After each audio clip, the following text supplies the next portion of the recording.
Juga era Sayyidina Umar, era Sayyidina Utsman, Ali, itu juga ngalami orang-orang yang ekstrim. Misalnya begini, saya contohkan korban-korban ekstrim yang real. Sayyidina Ali itu masyhur, dia punya musuh besar namanya Muawiyah. Karena permusuhan ini tidak bisa dihindari.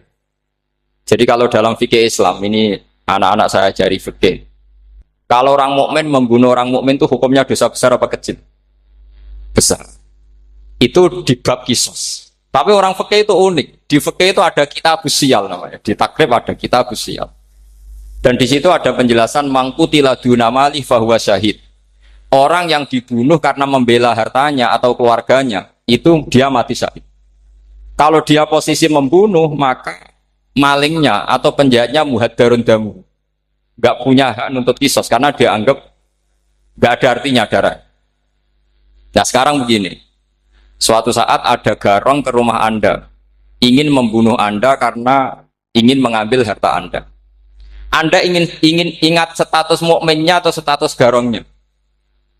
Terus kamu mau dibunuh diam aja, saya tidak mau membunuh orang apa? Mukmin atau membunuh orang muslim.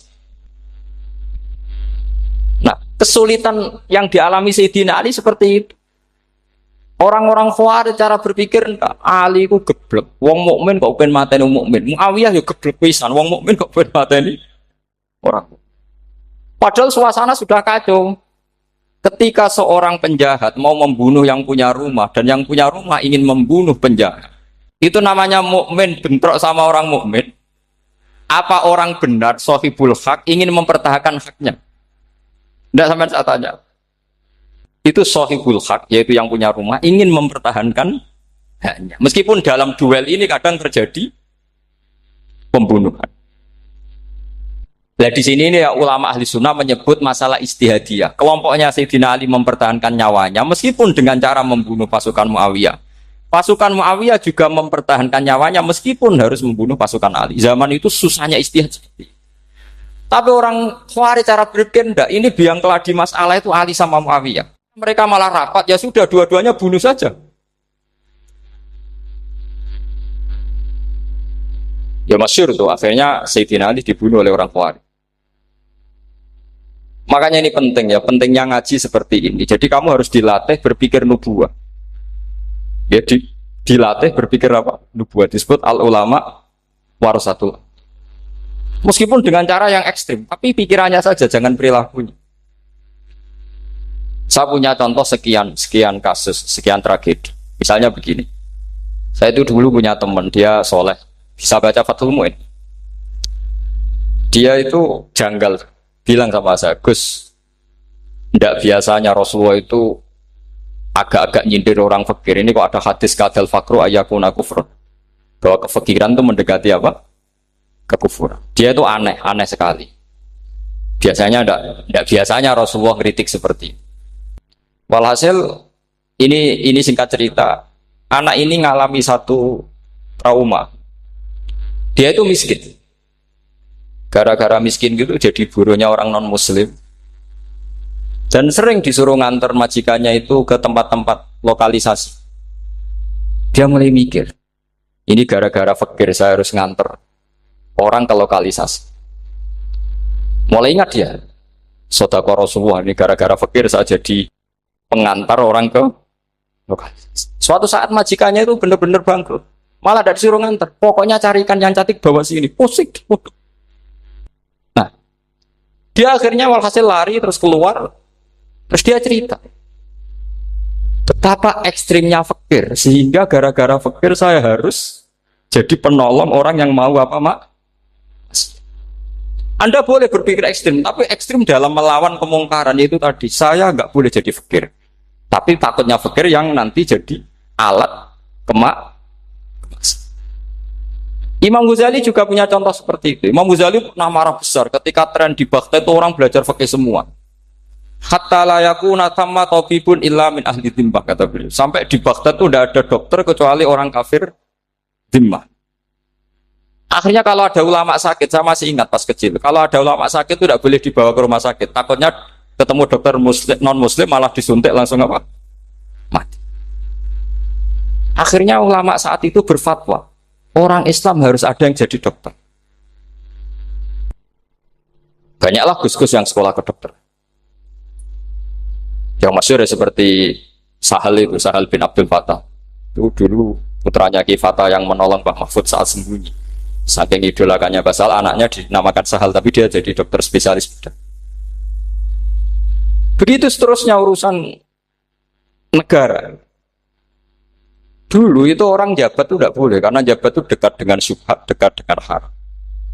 Tapi gara-gara pejabatnya non-muslim, kalau bikin aturan ya ala non-muslim.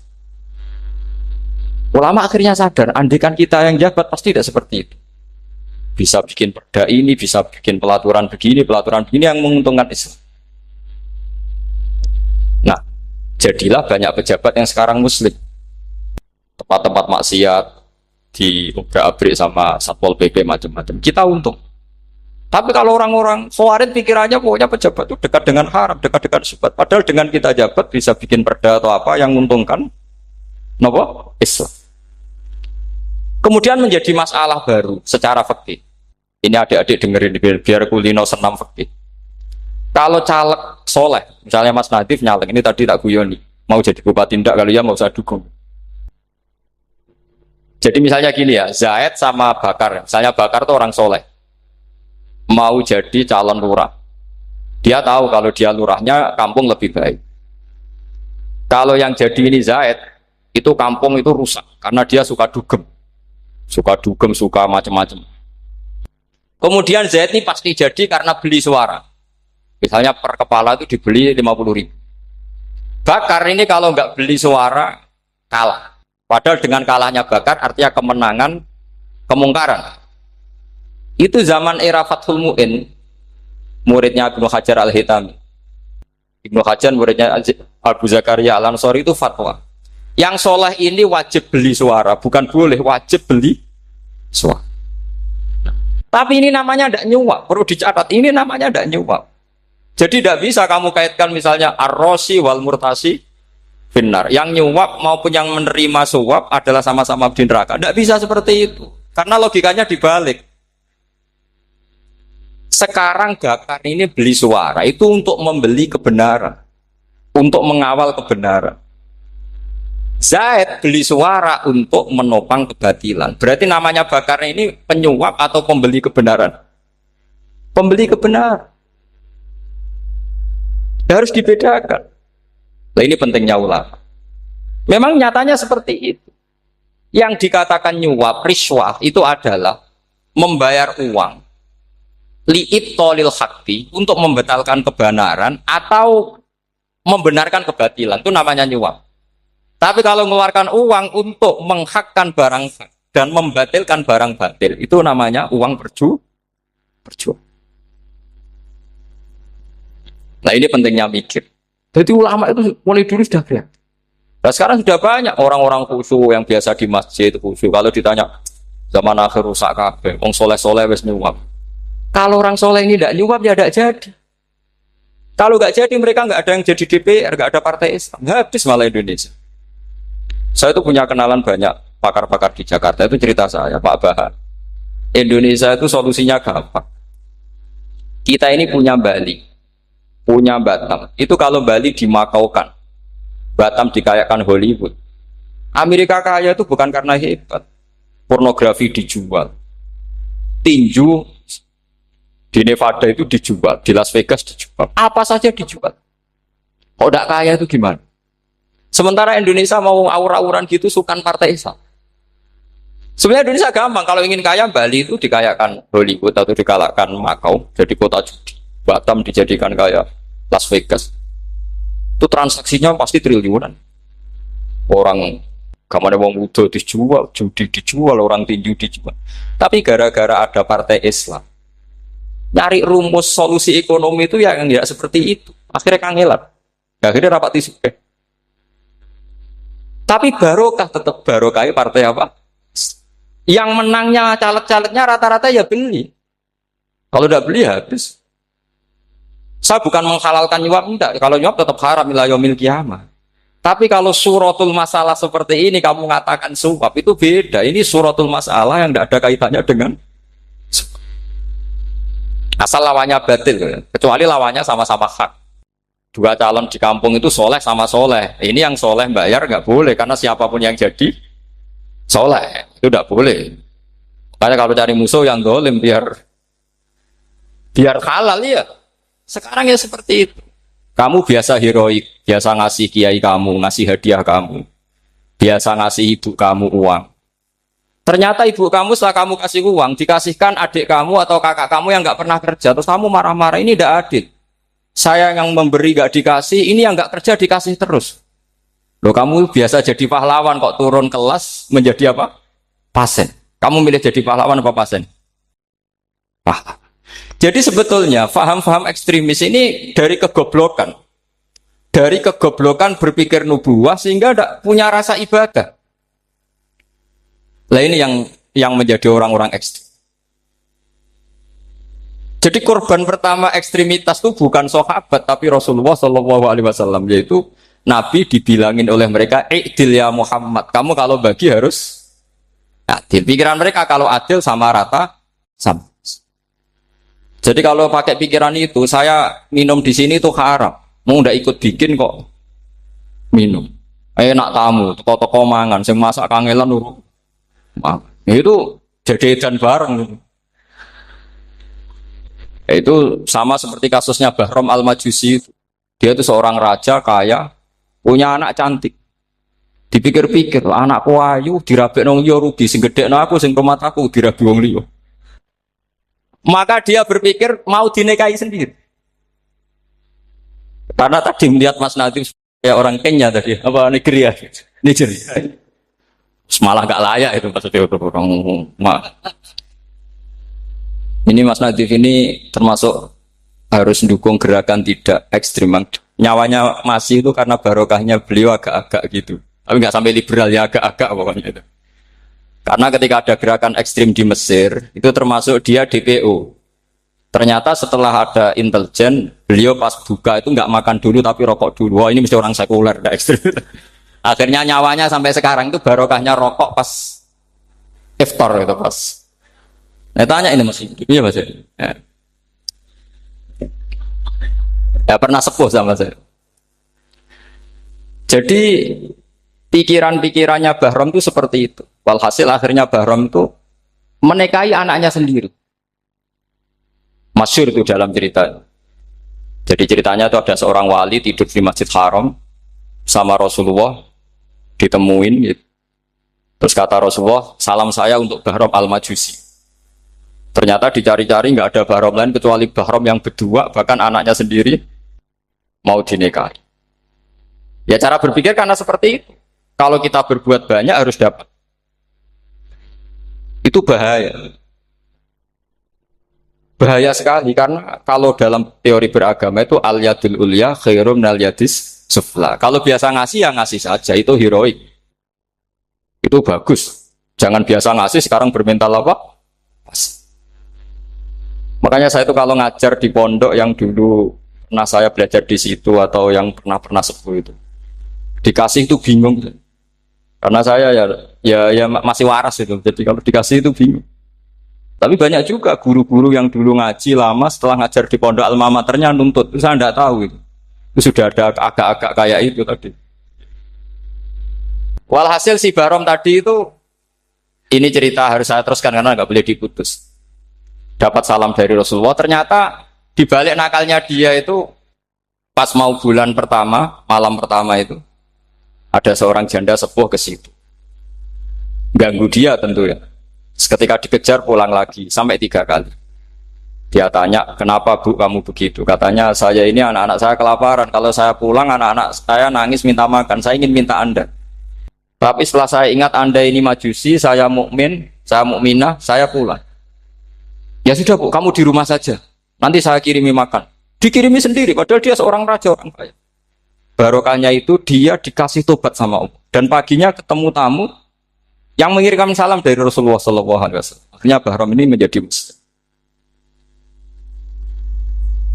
Tapi intinya berpikir seperti tadi itu salah, bahwa kalau saya jasa banyak harus mendapat apa?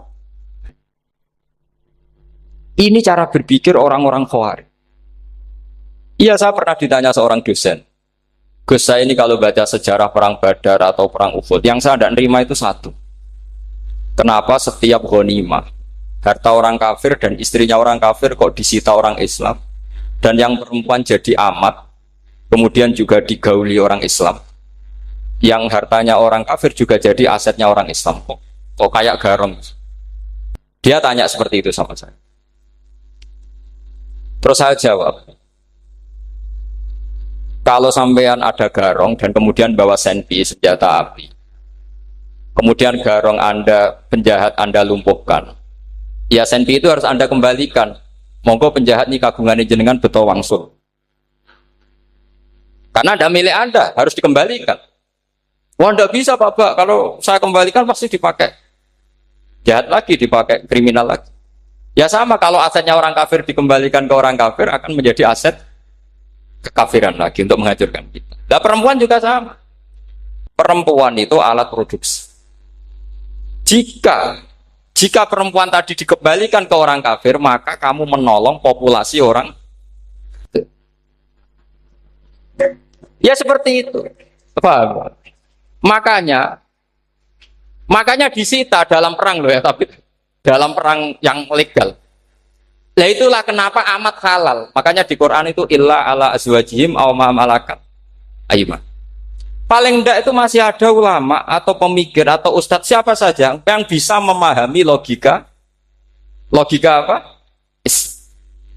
Nanti kalau ulama ini sudah meninggal, orang akan mencibir Islam dengan cara mengatakan Islam itu jahat, yaitu menyita hartanya orang kafir dan istrinya orang kafir setiap kali terjadi perang.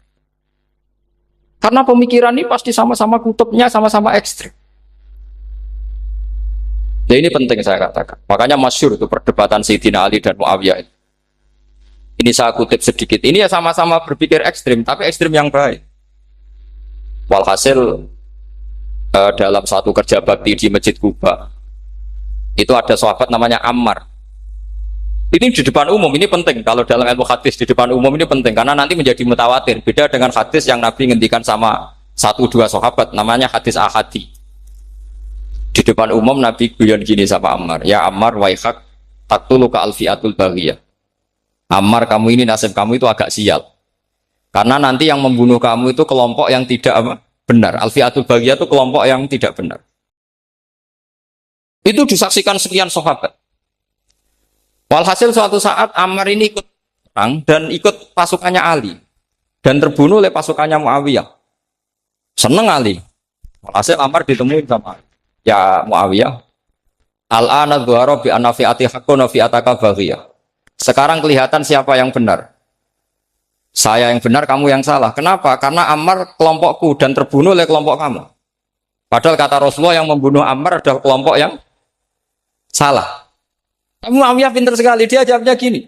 Laula kama kutila Ammar. Ammar terbunuh karena bela-belain kamu. Kalau kamu tidak nyuruh dia perang juga enggak terbunuh kan. Jadi kamu ikut andil, terbunuhnya siapa? Ammar. Tapi apa kata Sayyidina Ali? Idzan qatala Rasulullah Hamzah. Kalau teori itu Anda pakai, Rasulullah pun membunuh Hamzah. Sekarang Hamzah perang karena suruhan siapa? Rasulullah. Yang membunuh Hamzah siapa? Wahsy. Kalau teori itu Anda pakai, berarti Rasulullah pun membunuh Hamzah. Terus fasa kata Muawiyah, terus Muawiyah diam. Jadi fikih pun tuh diputuskan lewat pikiran ekstrim. Tapi bukan ekstrim yang merugikan orang lain. Ya, kalau merugikan orang lain namanya sudah la darara wa la dirar, dia menyalahi aturan itu. Makanya saya pernah ngaji di sini dulu ketika tahun kemarin. Fikih-fikih Islam itu punya rumus, itu ya gara-gara pikiran ekstrim sebetulnya. Saya pernah nyontohkan adalah orang tuh kalau sholat jenazah itu mayitnya di depan. Itu ulama fikih tidak ada yang punya alasan. Mau hanya bilang gini, hakadha wajadna salafan wa khulafan. Mulai dulu kalau nyolati mayit ya jenazahnya di depan. Ya hanya gitu saja, tidak punya alasan. Makanya ulama lain mengatakan tidak apa-apa jenazah di belakang, yang sholat di depan. Kenapa? Fa innaha laysat bimanzilatil imam. Memangnya jenazah imam harus di depan. Itu ya tidak ada yang bisa bantah. Bagaimana mungkin harus di depan? Oh, enggak, imam kok harus. Yang harus di depan itu imam, jenazah itu imam apa enggak? Enggak. Terus alasan kedua, sholat ghaib. Kalau ada orang mati di Surabaya, Mas Nadib di sini, sholat gaib boleh enggak? Boleh. Jenazahnya di depan apa belakang? Belakang. Di belakang kan? Berarti harus enggak jenazah di depan? Ya dia mau ngakeh yang jelas kalau itu. Lah ini contoh-contoh kecil. Nah orang Khawarij itu orang yang paling tidak mau menerima otak atik seperti itu. Akhirnya jadi goblok bareng tadi. Ya makanya Rasulullah pun jadi korbannya Khawarij. Muhammad kamu harus adil. Karena pikiran mereka adil itu yang memberi banyak ya dapat banyak. Kalau pikiran nubuah tidak seperti itu. Kalau yang biasa memberi, biasa heroik, biasa baik ya biar tetap biasa memberi. Jangan dilatih jadi apa? Fasih. Ini mungkin adik-adik juga agak keberatan, tapi harus dilatih. Makanya saya itu jadi kiai itu ya mulai kecil anaknya kiai, butuh kiai. Saya itu ya mulang tuh senang. Saya tidak pernah terlintas dikasih santri atau dihormati ya enggak. Mungkin sampai mati agak terlintas. Ya pikiran saya sederhana. Biasa mulang pahlawan malah sekarang pasen itu malah kayak cemen, kayak turun kelas itu. Jadi saya terus ya enggak kepikiran sama sekali. Loh kalau saya minta sama Allah karena itu atasan saya. Makanya ada ulama yang ekstrim gini, ini kisah nyata. Ada ulama alim datang ke seorang raja. Rajanya ini soleh padahal. Ternyata pas raja itu berdoa, ya Allah saya kasih ini, kasih ini. Padahal ulama tadi itu mau mengajukan proposal. Mau minta apa gitu. Terus dia pulang ketika ditanya, Pak Kiai kenapa pulang? Ternyata raja itu minta zat yang sama yang saya mintai. Kalau raja saja masih minta, ngapain saya minta raja? Saya akan minta zat yang dimintai raja. Terus pulang dia. Wah, itu ya pikiran ekstrim, tapi bagus ekstrimnya. Saya akan minta zat yang dimintai. Kalau sampean kan uteke saya les, sholat dinteni, tetap jalo. Oh, orang mikir seperti itu. Memang salah didik, salah itu tadi. Nah, ini harus dilatih. Masyhur itu ketika Nabi pas Fathu Makkah itu. Orang-orang Ansor komentari Nabi gini, ketika Nabi sangat happy di Mekah, sangat enjoy di Mekah, kata orang-orang Ansor, Amar rojul fa'adroka durok fatun fi ahli wa ulfatun fi asyiroti. Namanya orang pasti happy kalau di kampung halaman. Jangan-jangan Rasulullah itu nanti hidup di Mekah lagi, karena Mekah sudah dikuasai orang Islam. Beliau pasti kangen sama keluarga, sama Mekah. Tapi ya sama, ketika Rasulullah mulai ngasih itu, orang-orang Quraisy dikasih banyak, orang Ansor juga pikirannya seperti itu. Baru orang Ansor dilatih pikiran nubuwah, yaitu tadi. Mereka itu dapat kambing, dapat sapi, terus pulang. Kamu mendapat saya, milih mana? Milih Rasulullah Shallallahu Alaihi Wasallam. Sekarang kamu saya balik. Kamu punya kiai, kamu bisa memberi hadiah, memberi beliau. Suatu saat kiai Anda ini kaya raya, terus sering ngasih orang-orang yang nggak pernah berjasa. Kamu nggak pernah dikasih. Itu kalau pakai pikiran Khawarij, kiai ini salah karena ngasih orang yang tidak berjasa. Tapi kalau kamu pakai pikiran nubuah, enggak. Alhamdulillah saya tetap istiqomah memberi kiai itu. Dan alhamdulillah enggak dibales. Semoga balasannya di akhir. Ya sudah seperti itu. Kalau pakai pikiran gengsi tadi seperti itu. Masa biasa memberi sekarang posisi diberi, saya rak turun kelas. Jadi sebetulnya pikiran ekstrim itu boleh, tapi untuk yang seperti ini bukan ekstrim yang tadi. Makanya ini disebut al-hujjat. Al-hujjat itu satu logika yang bisa mematahkan asumsi awal. Ini saya harap santri-santri matolek, putra maupun putri berpikir seperti ini. Sehingga sama. Jadi misalnya sekarang dibalik. Kalau ada orang NTT yang masih non-muslim, itu orang kafir yang harus dibunuh atau orang kafir yang harus didakwai. Mesti pikirannya itu, kalau Nabi itu ya semua yang didakwai Nabi dulu orang kafir. Nah, ketika Nabi di Mekah itu pertama ketemu orang kafir itu dibunuh atau didakwai? Didakwai. Ya berarti pilihan sekarang ya didakwai bukan dibunuh. Nah soal perang itu perang itu beda dengan membunuh. Ada janjinya, ada macam-macamnya, terus nggak ada solusi itu baru ada apa? Jadi kalau sudah dibalik-balik gitu, makanya kata ulama-ulama, Khawarij itu pasti salah. Pasti salahnya adalah kalau orang nggak benar ya dibenarkan, bukan dibunuh. Kalau setiap orang kafir dibunuh, Nabi kapan jadi nabinya? Karena orang kafir habis. Jadi metode bil hikmati ada, mau'izatul hasanah ada karena orang kafirnya sudah apa? Mati. Terus, pertanyaan kedua, kalau Nabi harus ekstrim ngapain yang ngawal Jibril? Halnya Israel lebih efektif.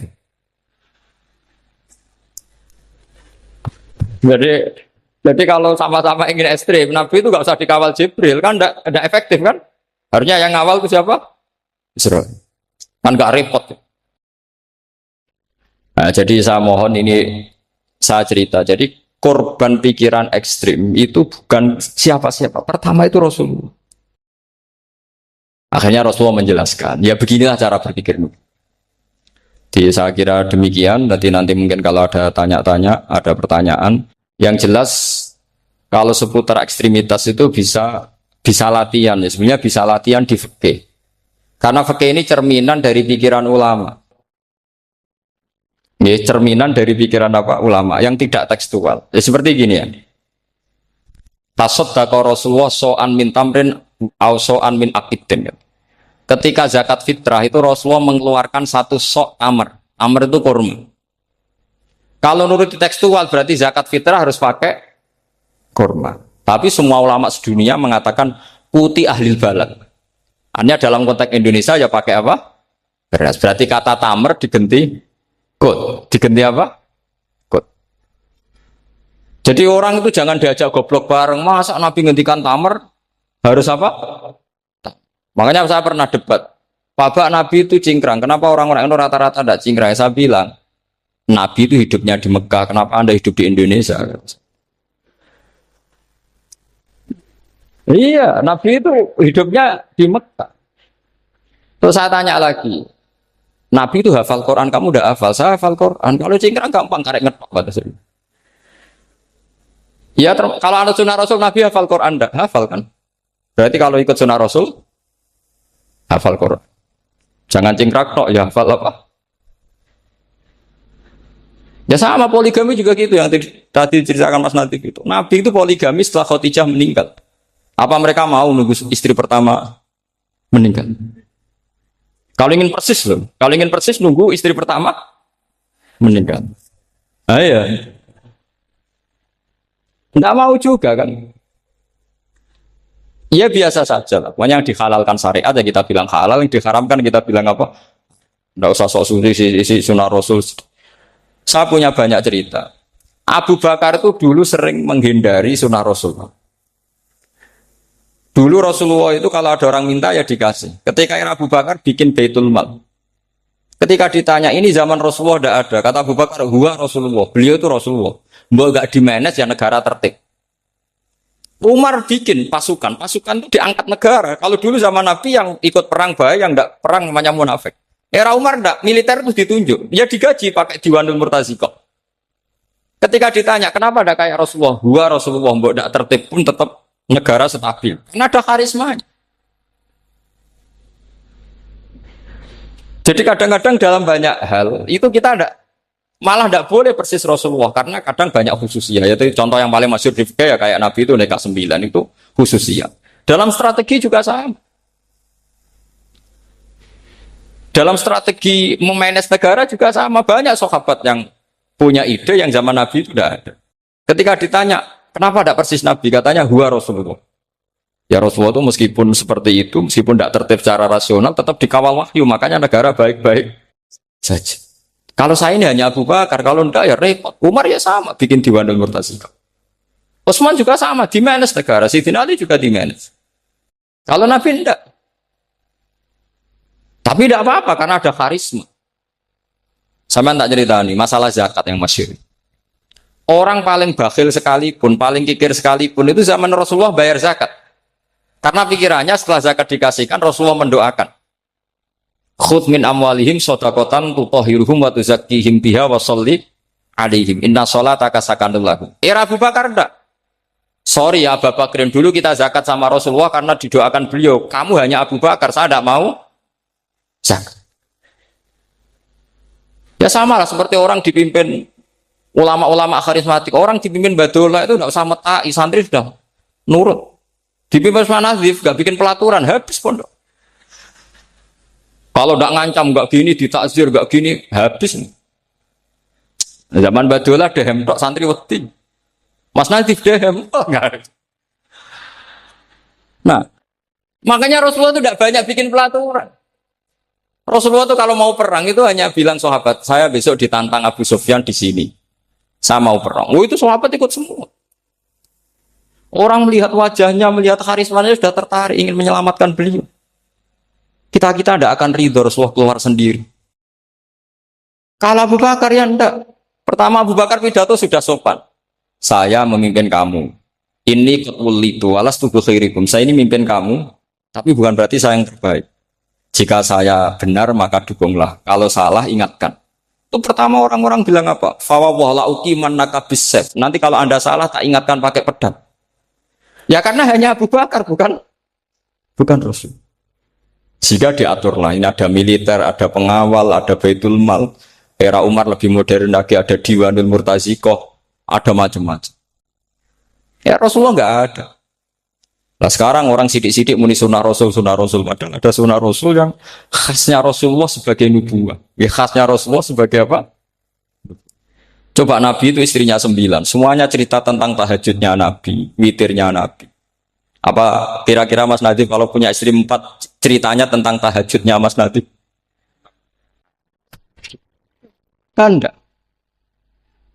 Nah, jadi saya mohon, sebetulnya pikiran-pikiran ekstrim itu karena enggak mau belajar. Enggak mau belajar. Kalau mau belajar itu kata Imam Ghazali itu dalam kitab Imla, Al-Imla fi Iskalatil Ikhya itu. Fal ma'ani awsa'u minal ibarat. Yang namanya ma'ani itu awsa'u minal ibarat. Jadi yang fal ma'ani awsa'u minal ibarat. Jadi yang namanya makna itu lebih luas minal apa? Ibarat. Nah, ini contoh yang paling nyata ya Sayyidina Ali. Ketika Sayyidina Ali perang sama Muawiyah, itu Sayyidina Ali bilang, sebaiknya Muawiyah kirim delegasi, mediator. Saya juga kirim mediator. Terus orang-orang Khawarij karena tadi tekstual. Mahada ya Ali. Ini apa ya Ali? Lam yujad fi kitabillah. Aturan mediator itu tidak ada di Quran. Bahwa kalau kita perang harus ada mediator itu tidak ada. Terus Sayyidina Ali baca ayat wa in khiftum shiqaqa bainihima fab'atsu hakaman min ahli wa hakaman min ahliya. Jika lelaki dan perempuan, suami istri terjadi shiqaq, terjadi konflik, maka suami kirim satu mediator, yang pihak perempuan juga kirim mediator. Terus Sayyidina Ali ngendikan wa amru Muhammad a'dhamu min amri rajulin wa imra'atin. Urusan umat Muhammad lebih serius ketimbang urusan hanya sekedar suami dan istri. Maka kita butuh hakam, butuh mediator. Baru 4.000 orang Khawarij tobat ngikuti pikirannya Sayyidina Ali yang tidak tekstual. Sama seperti zaman Rasulullah. Ketika Rasulullah mau perang Badar, saya ini mau perang Badar kata Rasulullah. Musuh saya itu 1.000 lebih. Kalian hanya 313. Apa kita teruskan? Itu sahabat langsung bilang gini, saya itu hafal teksnya. Idzan lanaqulu laka kama qalat banu Israil fathab anta wa rabbuka faqatila inna hahuna qa'idun walakin idhab anta faqatila inna ma'akum muqatilun. Ini kelihatan sekali bahwa para sahabat sudah ada tekstual. Orang-orang Bani Israel ketika melihat Musa katanya sakti dan orang dekat Allah, itu cara berpikir orang Bani Israel gini. Walhasil ada perintah supaya Musa itu merangi kaum Jabarin. Orang Jabar ini gagah-gagah, pikirannya orang Bani Israel. Musa kami itu sakti dekat Allah, ya sudahlah sama Allah saja sana, tak tunggu di rumah kabarnya. Itu kan sama dengan santri semedit, roh kiai ini suga, kiai aku suga, serasa tak pikir kan seperti itu. Ya sama seperti itu. Nabi ku kekasih Allah, mesti perang menang, serasa tak ewangi mesti menang. Fadhab anta wa rabbuka faqatila inna hahuna. Kok itu? Ya sudah kamu berangkat saja sama Tuhan, tak tunggu di rumah. Tapi apa kata para sahabat Ansor ketika Nabi minta supaya mereka dukung di perang Badar? Langsung bilang, idzan lanaqulu laka kama qalat banu Israil. Kita tidak akan bermental kayak Bani Israil. Ini tekstual apa enggak? Mereka punya mafhum, punya pikiran. Cara Mas Nadif punya kreatif. Bahwa ini mental yang bejat, kita tidak akan meniru seperti itu. Itu sahabat. Jadi dulu sahabat itu makna di Quran juga ada tekstual. Jadi bisa memahami. Nah sekarang orang memaksa semuanya harus tekstual. Ya meskipun tadi jangan terlalu liar terus menjadi liberal. Tapi saya tidak tahu kalau contohnya Mas Nadiem tadi pakai kondom, sisi kondom tidak tahu itu pikirannya Jil apa Mas Nadiem tidak tahu saya. Itu tidak tahu. Kok sampai sembeling itu saya tidak tahu. Oh, lagi juga kalau tidak bisa nyontohkan yang di luar itu, saya itu ya tidak tahu. Mulai dulu ilmunya seperti itu terus. Saya tidak tahu lagi. Jadi mulai dulu zaman Nabi pun itu sudah ada pikiran-pikiran seperti itu. Jadi tekstual atau harfiah itu ya enggak. Nyatanya sahabat langsung bilang idzan lanaku laka kama qalat banu apa? Esra. Jadi ini saya kira demikian, nanti kalau ada yang tanya monggo. Itu ibadah sing ringan-ringan mawon. Tapi dadekno mlebu swarga. Terus kalau badhe cerita siji mazhab Hasan Syadzili. Terus Hasan Syadzili niku toreko sing dianut Gus Wafi. Kula nggih beberapa kali dapat ijazah saking Mbah Mun, saking bapak kula. Di antaranipun nggih pesen teng Gus Wafi, sebagian lewat kula ziarah teng Baruzak nggih. Baruzak Termas. Abdul Hasan Asyadzili itu nate pas teng dalem ditamoni pemuda. Pemuda niku ngrudu. Di kampung kami banyak maksiat, di kampung kami banyak kesalahan. Niku sepundi. Jaga Abdul Hasan Asyadzili niku ringan. Sehingga sebutan seragen, contohnya sebutan seragen, sajanya nggak persis, tapi zaman itu dereng ngeten seragen. Kok tenggen kulo kata maksiat ngeten. Jawabnya Pelaksana Syadzili ngeten ngoten. Man ahabba alla yu'sawaha fi ardi, alla yu'sawahu fi ardi, faqad ahabba alla tadhara maghfiratuh wa alla tadhara syafa'atuhu sallallahu alaihi wasallam. Jadi wong bayangno donya ora ana salah iku padha karo ora kepengin roh ghafure Allah Subhanahu wa taala. Mulane mazhab Syadzili paling bandel, ngurusi wong bandel paling bandel nggih mazhab Syadzili. Angger kiai Syadzili iku ora umate macam-macam. Mulane teng Indonesia niku penak, sing keturunan putih seneng nabi, sing ireng nggih seneng nabi, sing ora keturunan nggih seneng nabi. Mulane setan niku bingung. Nyangkone sing seneng nabi keturunan putih tok, sing seneng keturunan ireng ya seneng nabi, sing ora keturunan ya seneng nabi, sing lakenan yo seneng nabi. Jadi kelompok itu kata sana. Ini penting kalau aturakan mergi madhab Syadzili ini ku pancen dados pembanding madhab Sayyid Abdul Al-Haddad. Madhab Abdul Hasan Asyadzili ini yang paling masyhur diriwayataken dening Shahibul Hikam. Mergi Ibnu Athaillah As-Sakandari muridé Abdul Abbas Al-Mursi, Abdul Abbas Al-Mursi muridé Abdul Hasan sinten Asyadzili. Niku madhab ingkang bener-bener jadi pembanding. Mergi teng bab husnudzon niku beliau itu pakar. Orang itu bisa yarjuwa hawal yaumil akhir. Orang itu bener-bener dibikin nyaman mbek Allah mbek Rasul. Misalnya ngeten, sampean sowan Allah iku kudu arep-arep disangoni. Kena arep disangoni berarti nganggep Allah iku medhit. Mulane tomak niku penting. Tapi mbek pangeran aja mbek wong, tapi mbek pangeran mbek. Dados limangka nayar juwo hawal yaumal akhir. Riyen niku zaman kula alit. Niku anggere ana santri lunga iku sanggu sak umbalan. Mergo yakin kiai iku nyangoni. Lho diyakini nyangoni iku keren, berarti diyakini lomo. Lho kok yakin mlebu neraka, berarti nganggep Allah gak Rahman Rahim. Mulane yakin mlebu napa? Swarga. Mau modal urun maulid sak dina ora urun malah entuk. Terus niki rontok-rontok salah tapi semoga-moga itu sepuro pangeran. Nggih wau. Nak sampean bener niku sifat ghafuri Allah nganggur, nggih.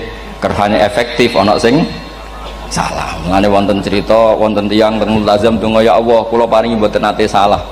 Niku jawabe pangeran fa'ina adhu ghufra. Wong ora tau salah sifat ghafur iku nganggur. Niki cerita sing sampean aja niru kula. Niki cerita ilmu. Niku mazhab Abdul Hasan apa? Asyadzili. Benten madhabe Sayyid Abdul Al-Haddad itu jalure khauf. Jadi dosa gede apa cilik? Ora ana gede, ora ana cilik. Kowe aja delok sing mbok dosani, aja delok dosane tapi delok sing mbok dosani iku sapa. Misale Gus Wafi ngutus santri teng mriki, "Cung, tukokno rokok." Rokok itu barang makruh misal. Mestinya kan santri oleh bantah, niki kiai ku piye to barang makruh kok kon nuku. Tapi masalahnya arah dituruti ya gelo tenan. Jadi ojo delok kongkonane itu penting ra penting, tapi mukhalafah itu sababul fir. Misalnya kados kula niki teng mriki kan wonten botol minuman. Cung pindah rene itu kan barang sepele. Terus sampean takok urgensinya apa ya harus pindah iku santri mangkelno to. Yus dipindah wae pokoke penting nu. Menurut itu cara pandang Said Abdul Al-Haddad. Ki jogeman bantah pangeran senajan to perintahe sepele. Piye-piye mukhalafah ngono iku jenenge nentang. Nah cara Abu Hasan Asy'ari nggih boten barang gedhe mbek cilik kudu ono bedane. Wong ana kabair ana saghair. Masa WA janda beda mbek goncekno ya kudu beda. Wong WA tok kok padha mbek napa? Goncekno ya kudu beda, kudu ana saghair, kudu ana napa? Kabair. Tapi cara Said Abdul Haddad mboten delok sing mbok maksiati ku sapa. Sehingga khazanah kita niki penuh dengan ilmu. Lantas wonten bab ijtihad. Ijtihad niku ruangannya luas sekali. Ya kula bolak-balik nyontokno. Kula sakniki kan jare wong akeh kiai gedhe. Jare wong akeh kula kiai gedhe. Nek diundang manakipan tangga yo bingung. Ora teko sawane kiai gedhe sombong diundang wong cilik ora teko. Teko iku mahjubno kiai sing ora tau pahayu. Gue bingung. Nyatane kula ora teko nggih do matur nuwun Gus. Athok kula mboten lakon. Nah kula teko kan mesti ordere teng kula mboten. Cara sing tok pitik gedhe nggih kula, salam templek gedhe nggih kula. Berhubung kula ora teko ngresgeni tiyang kathah. Saiki misale ten takok, kiai gedhe diundang musala cilik kesunatan teko apa makruh teko? Cara ijtihad, cara sampean makruh teko napa kesunat? Kula misale diundang ning Sragen ning musala Penceng. Kula niku sunat teko napa haram teko? Haram ya bener lagi haram ya. Setuju haram. Mergo mahjubno ya haram setuju niku. Itu ijtihad. Ijtihad itu ranahnya itu karena nggak bisa ditebak. Ijtihad itu nggak bisa ditebak. Kalau ada cerita kata tentang ijtihad, niki betapa umat Rasulullah umat sing bejo, pilihan-pilihan ijtihadnya dibenarkan. Masyhur tenggene cerita Bani Quraidah. Nabi ngendikan, engkau kue jogeman sholat asar kecuali sampai neng kampung Bani Quraidah. Ternyata kurang 2 kilo atau 3 kilo matahari itu mau terbenam. Sebagian sahabat sholat sebelum sampai Bani Quraidah karena takut sampai Bani Quraidah sudah kodok nopo asar. Sebagian tetap sholat di Bani Quraidah meskipun sudah kodok asar. Ketika lapor Nabi semuanya dibenarkan. Semenjak itu ada pintu sing darani pintu nopo ijtihad. Mengenai gua bolak-balik cerita, wonten kiai nak tangkok, cung kowe ngaji mek sapa? Ngaji kalian tiang niki. Kiaimu tahu nangis mboten? Lereni ngaji mek kiai ra iso nangis, berarti atine atas. Nak Abdul Hasan Asy'ari takok cung kowe ngaji mek kiai sapa? Kiai fulan. Tahu guyu mboten nate. Lereni kiai ra iso syukur mbok jeni. Kiai ra iso syukur kok mbok jeni. Karena itu masalah ijtihad. Nggih masalah napa? Ijtihad. Ijtihad itu polanya enggak jelas. Wonten kiai ora gelem mulang wedok nggih kathah, alasane wedi fitnah. Wong pancen iman pas-pasan mawon nembe wong ayu ya bingung. Tapi nak diwalik, nak kiai ora gelem mulang wong wedok terus sing mulang wong fasik, aliran sesat iku ya repot. Kowe ngrasa paling gak sesat. Ya sudah seperti itu masalah-masalah apa? Ijtihad. Nah, kalau tak cerita saat ini balik cerita tentang Burda. Burda nu nak ngelem Kanjeng Nabi. Niku pancen dielmoni tenan. Kalau niku Burda berjanji tiba niku setengah hafal pancen riyen mbah kula buyut-buyut kula niku pesene ken hafal tiba, hafal berjanji, hafal Burda. Wis mboten ngengken ngapal loh, tapi karena sering baca akhirnya hafal. Kalau beri beberapa contoh, ngelem niku nak mboten dielmoni itu kualitasnya ada bagus, tapi kalau dielmoni itu kualitasnya bagus. Kalau beri contoh begini. Saya itu kalau pidato atau khutbah atau ngaji, apalah terserah istilah jenengan atau ceramah. Biasanya kalau seneng istilah ngaji, niku mesti ikuti sing gampang mawon. Wa ala alihi wa sahbi ajmain. Ajmain itu kalimatun fariqah bainana wa bainasyiah. Fa innana nukrimu jami'as sahabah. Ajmain itu kalimatun fariqah, kalimat pembeda. Kita ahli sunnah wal jamaah akramu jami'as sahabah. Ada kelompok sing akramu sahabian wa ahanu sahabian akhir. Sehingga ajmain itu harus kita baca. Itu karena itu kalimatun fariqah, kalimat pembeda.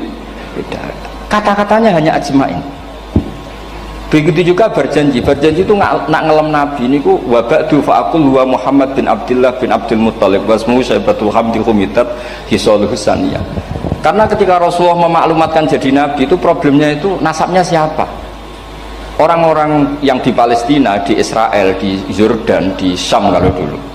Itu alamatnya nabi itu harus turunan Ibrahim. Ibrahim sementara orang Syam menurut pengetahuan orang-orang Yahudi Syam. Maka saya berjanji menunjukkan dulu kalau nasabnya Muhammad tuh ini. Terus sampai warafuhu ilal khalili Ibrahim, terus ila dzabi Ismaila nisbatu wa muntama. Terus setelah itu terus beliau ngendikan wa adnanu bila raibin inda dzabil ulumin sabiyah ila dzabi Ismaila nisbatu wa muntama. Terus ketika berjanji di Karang itu sudah ada faham-faham yang seakan-akan babahnya Nabi itu ada masalah. Terus beliau ngendikan ini Syaibatul Hamdi, Sayyid Abdul Muthalib itu orang yang ketika buka Ka'bah, buka Zam-Zam, saurip-uripnya muji pangeran. Terus banyak lagi wasumi'a fi sulbihin Nabi sallallahu alaihi wasallam dzakarallaha ta'ala walab. Mbah yang ini bahkan dengar ketika Nabi masih di punggungnya membaca tasbih. Terus sampai fa'azim bihi min ikdin ta'allaqat kawakibud durriyah wa kaifala wa sayyidul akramu sallallahu alaihi wasallam wasitatuhumun. Nabi itu orang suci, makanya harus lewat rahim yang suci, harus lewat bapak yang suci, mbah yang suci, sampai ila khalilir rahman Ibrahim alaihis salam. Makanya terus dinagumkan nasabun tahsibul ula bikhulau, terus tarokus sifaha falam yusibum aruhu min adami wa ila abihi wa ummihi. Karena kabeh sonal ismihi, semuanya itu untuk menjaga asmane Nabi Muhammad sallallahu alaihi wasallam. Kemudian Burda membentuk itu dalam bentuk nazuman. Misalnya beliau ngendikan Rasulullah itu mutiara.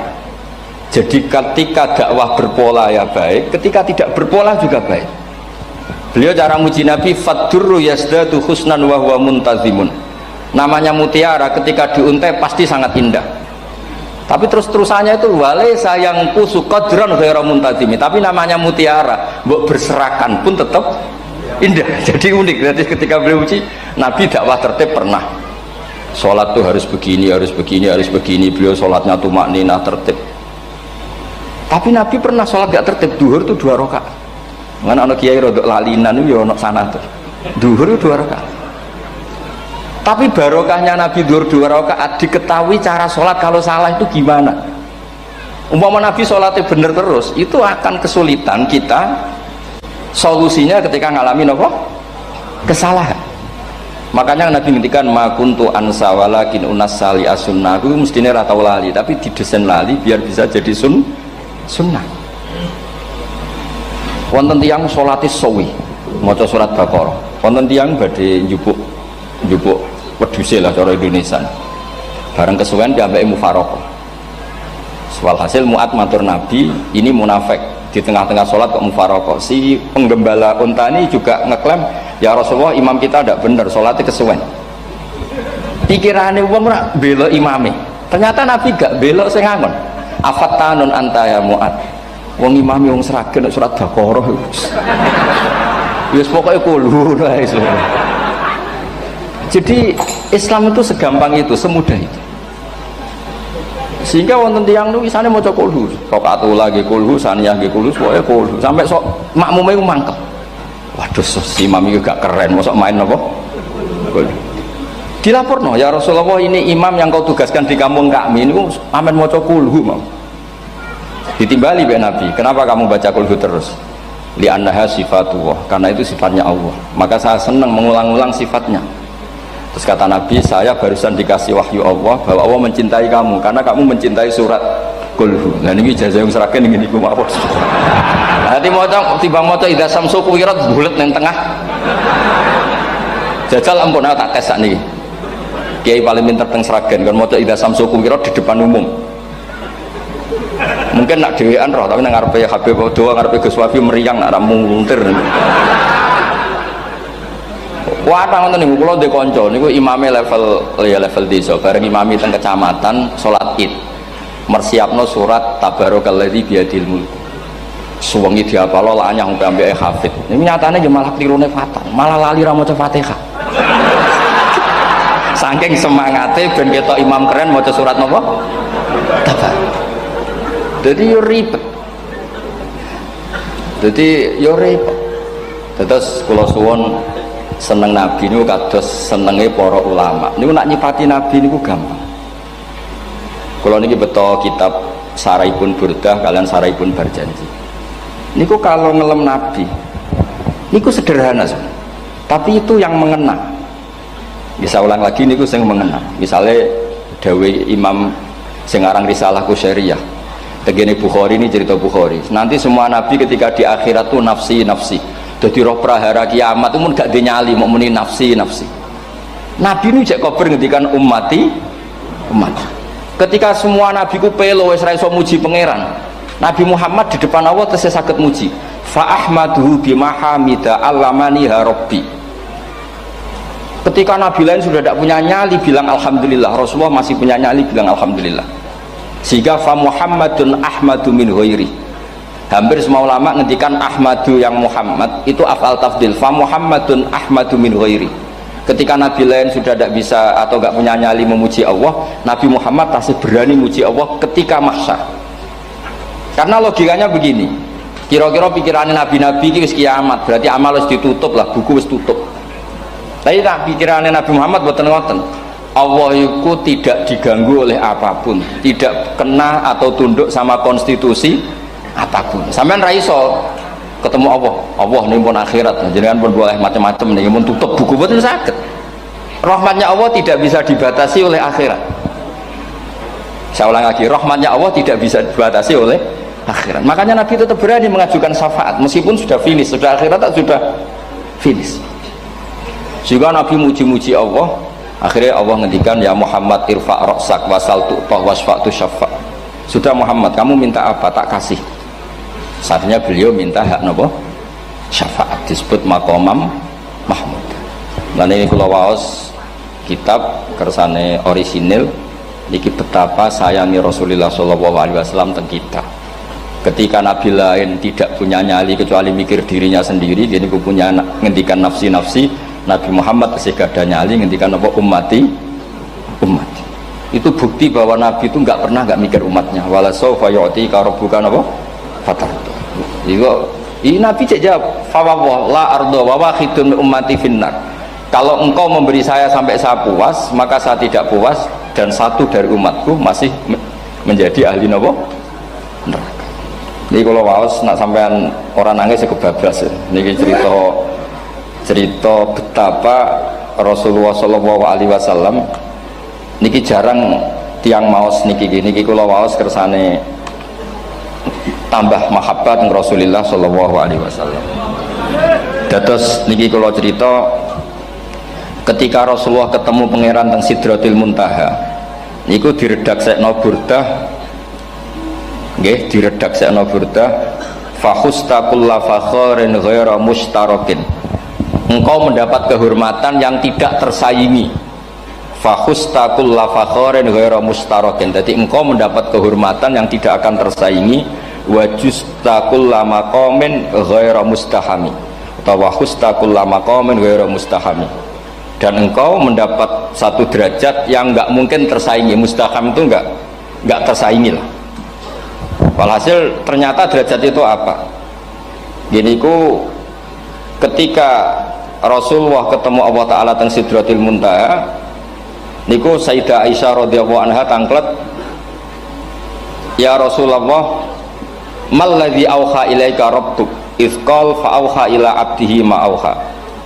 Qala ya Aisyah aturidina anta alami ma la ya'lamuhu Jibril wala Mikail wala nabiyyun mursalun wala malakun muqarrabun. Nggih Aisyah, bagaimana mungkin kamu tanya sesuatu yang bahkan Jibril itu tidak tahu, Mikael itu tidak tahu, dan semua malaikat yang dekat maupun Nabi yang jadi Rasul semuanya tidak tahu hubungan saya, kedekatan saya dengan Allah membicarakan apa.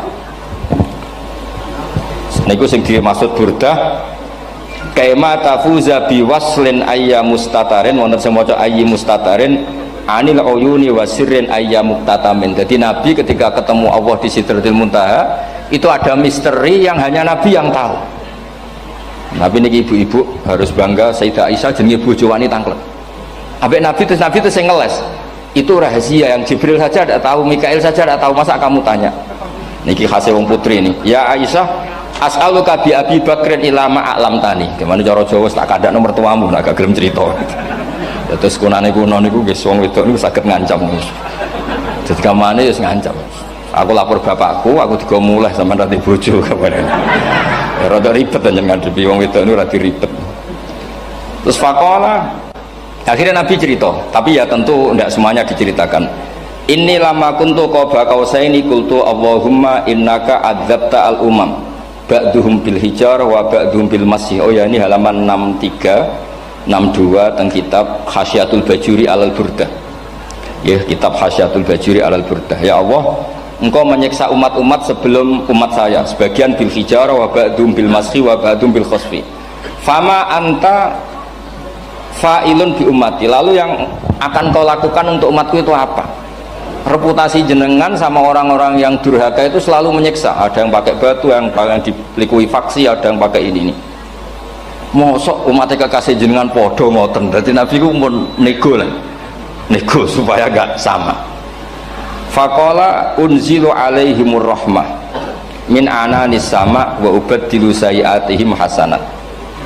Ndak, saya ndak seperti itu dengan umatmu. Waman sa'alani a'taituhu waman tawakkala saterusé. Terus wa fid dunya asturu alal usad wa fil akhirah usyaffi'u kafihim. Orang-orang yang masih maksiat di dunia tak kasih hak tobat, dan nanti di akhirat tak kasih hak syafaat. Engkau tak kasih hak syafaat. Mulane ini penting dingertosi, bilih ukuran Nabi baik itu gampang nak sampean ngaji ngangge ilmu. Syafaati li ahlil kabair min ummati, sok syafaatku kanggo ngomong sing salah akeh.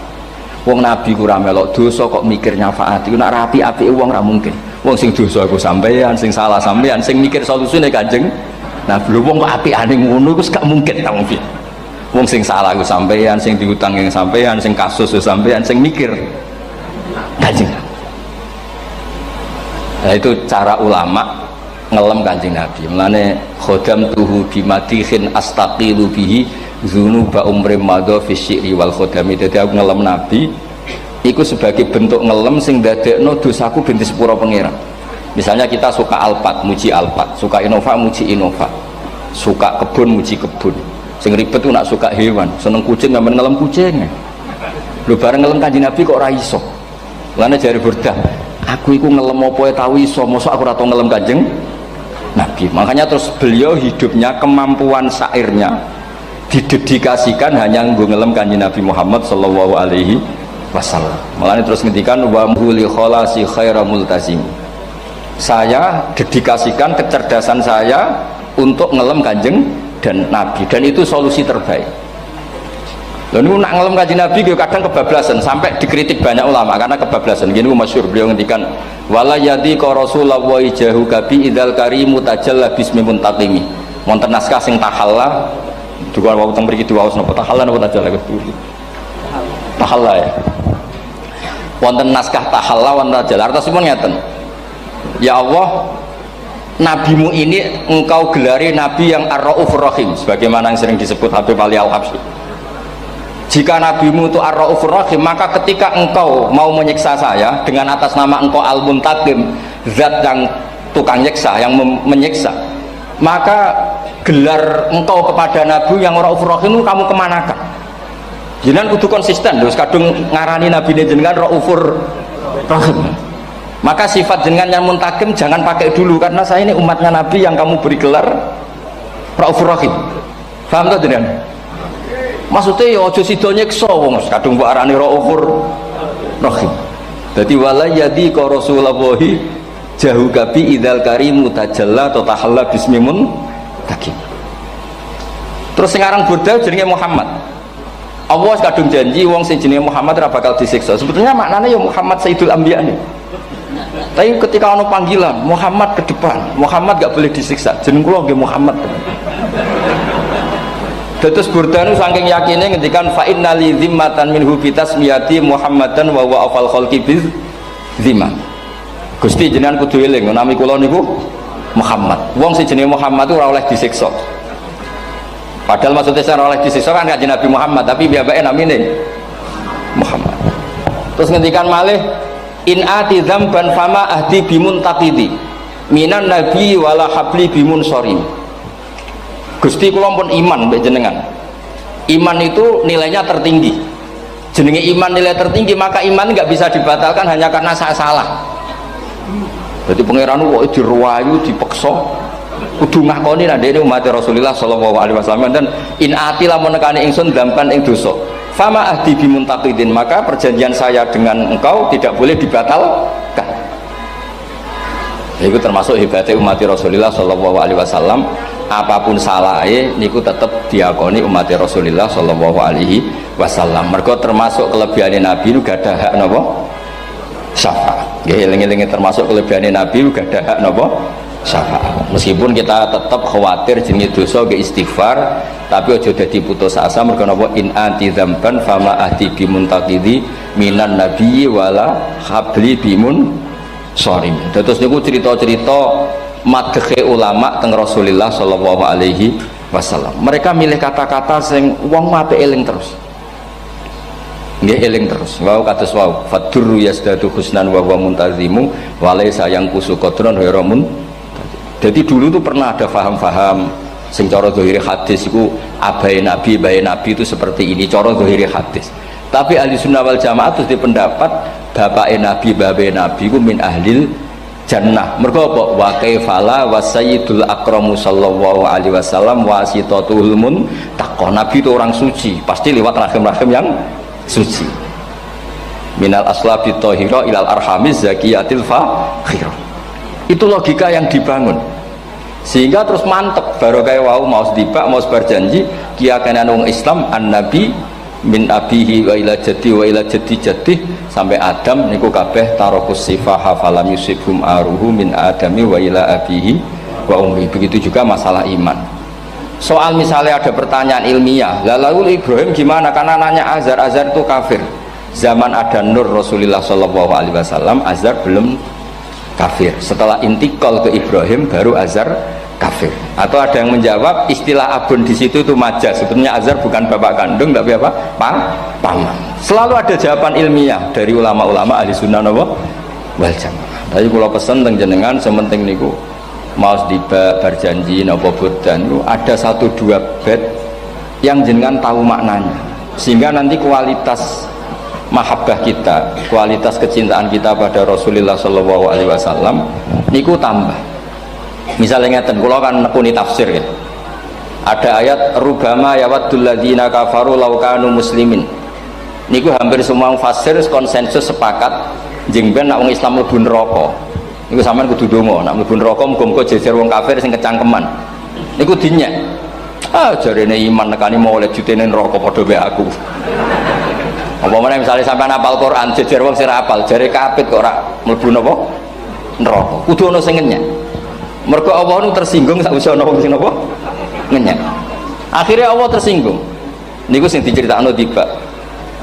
Wa izzati wa jalali la ja'altu man akhlasa li bisyahadati kaman kadzdzaba bi adkhiluhumul jannata bi rahmati. Ora iso wong dekne tauhid apapun salahe wong dekne ndek tauhid ora ngarah dadi ahli neraka selawase kaya wong kafir. La ja'altu ora bakal gawe sapa ingsun man akhlasa li bisyahadah orang yang tauhidnya benar kaman kadzdzaba bi sebagaimana orang yang tidak bertauhid sama saya adkhiluhumul jannata bi rahmati. Padahal Allah dilapuri malaikat, malaikatnya kira diprovokatif. Malaikatnya lapure wajadnahum asrafu ala anfusihim wa wajadna amalahum minadz-dzunubi ka'amsalil jibal. Jare pangeran wis timbang seputi Gusti, wanane salah tok. Reputasine salah tok. Ghairu annahum yasyaduna alla ilaha illallah wa anna muhammadar. Niku jawabe pangeran wa izzati wa jalali la ja'altu man akhlasoli kaman kadzdzaba bi adkhiluhumul jannata bi rahmati. Nah, lafat-lafat seperti ini kita akan punya harapan ketika ndelok umat sing carane iman tesih blepotan, carane sholat cek blepotan, carane zakat cek blepotan. Kita selalu punya harapan barokahnya iman, barokahnya mahabbah ning Rasulullah sallallahu alaihi wasallam, mereka tambah hari tambah baik. Jangan beragama yang tidak punya harapan, karena agama ini bagi yang punya harapan. Dimangka yarjuwa wal yaumal akhir, bukan yang tidak punya harapan. Mengkaji Nabi sekaruan Nabi orang terbaik dilarani wong Taif, disiksa wong Mekah. Niku malaikat usul kula siksane ya Rasulullah karena mereka menghina kekasih Allah. Mereka ada iman. Nabi masih punya harapan. Mungkin mereka ada iman. tapi asawah ayyukhrija bal arju ayyukhrijawah min aslabihim may ya'budu wa la yusyriku bihi syai'an. Bapak orang iman, aku cek diharapan anak putune iman. Dan sedekah Rasulullah sallallahu alaihi wasallam. Saniki kata bapak era poso, anake melok TPQ, bareng poso njuk gendong, akhirnya bapak izin melok poso. Bapaknya maca Quran ra tau, bapaknya nekani wisuda anake hafid. Mulane bapaknya ora kena dibentuk, ya arep-arep napa? Anake. Nah anake ora kena dibentuk ya arep-arep putune nganti Imam Mahdi turun nang ngoten wae. Pokoke agama niki limangka nayarjuha wal yaumal akhir. Terus kula suwun sak napa? Madzhab Abdul Hasan Asyadzali. Nggih pancen madzhab niku kathah, tapi kula suwun agama teng zaman akhir dawuh Mbah Mun kudu kathah rojae. Nggih mergi walladzina amanu asyaddu hubbal lillah. Dawuh Imam Ghazali ar-roja yuqaddam alal khauf. Mergo roja dadekno mahabbah. Orang yang punya harapan itu lebih mudah mahabbah. Dan hubungan kita dengan Allah itu hubungan mahabbah. Ini ku walladzina amanu asyaddu hubbal lillah. Saman roh anake wakal kok hubungane putus asa mesti maksudno. Tapi nek hubungane iso wae saiki nakal so ben gak. Iso wae saiki goblok so ben gak. Senajan to so ben ra terbukti lah, penting hidup itu ada harapan. Guys, penting hidup itu napa? Ada harapan. Kata ulama ngendikan afdhalul ibadah intidharul farad. Apa-apa ibadah selalu punya napa? Harapan. Terus Indonesia yang seperti ini kita berharap akan lebih baik, akan lebih baik. Wong cilik kula niku sing jilbaban mau keluarga ketok. Saniki kathah tiyang napa? Jilbaban. Cilik kula tiyang salat di masjid nggih mboten serame sekarang. Sampeyan ra iso grutu, tapi salat tok tapi atine ngene-ngene. Wah ya ribet nak ngoten sampeyan nyoal ideal nggih ribet. Pira-pira gelem napa? Pira-pira purun napa? Salat purun teng masjid. Sampeyan ndak usah memaksa ideal, wong kita ndak pernah napa? Ideal. Terus kula suwun cerita-cerita teng tiba teng berjanji bahwa Nabi sahibus syafa'ah. Nabi nu tiyang sing peduline napa ummati. Jadi ketika Nabi lain mboten gadah nyali ngadepi hisab, ngene iku do muni nafsi, Nabi tesih gadah nyali mikir umate ngendikan mati. Carane apa? Muji pangeran bima hamida allamani ha rabbi. Lane dawuh iki teng ulama-ulama dawuh fa Muhammadun ahmadu min ghairi. Makanya summiya Muhammadan mergo li annahu satu wasammihi idza wada'atihi Muhammadan li annahu satu madun apa? Ubah wa summiya Ahmad li annahu ahmadu min ghairi. Ini hampir semua ulama ngendikan ketika teng mahsyar semuanya Nabi gak punya nyali untuk matur minta sama Allah. Mergo wis kiamat berarti wis Nabi tesih ada pikiran Allah itu tidak terhalangi oleh kiamat, Allah tidak terhalangi oleh akhirat, Allah tidak bisa dihalangi apapun, sehingga Nabi tetap wani jaluk pangeran. Berarti mujine Nabi itu lebih tok karena tahu Allah itu tidak terbatasi. Nah karena Allah tidak terbatasi, podo-podo Allah wapian, terus tak jaluk kanggo umatku sing mati alat tauhid. Berhubung Nabi ngoten terus Allah ngendikan ya Muhammad irfa' ra'sak napa wasal tu'tah wasfa tusyafa. Muhammad kepala kamu angkat, kamu minta apa saya turutin. Terus Nabi minta hak napa syafaat. Seseorang bertobat.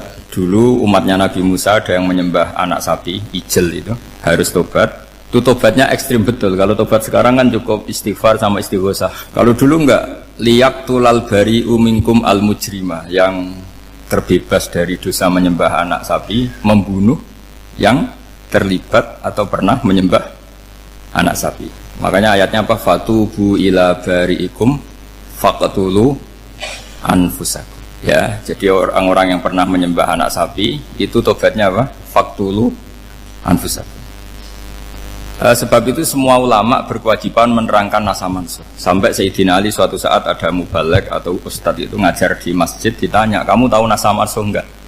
Enggak tahu. Terus kata Sayyidina Ali, berhenti jadi mubalek, lisensinya dicopot. Kemudian halakta wa ahlakta, kamu rusak juga merusak.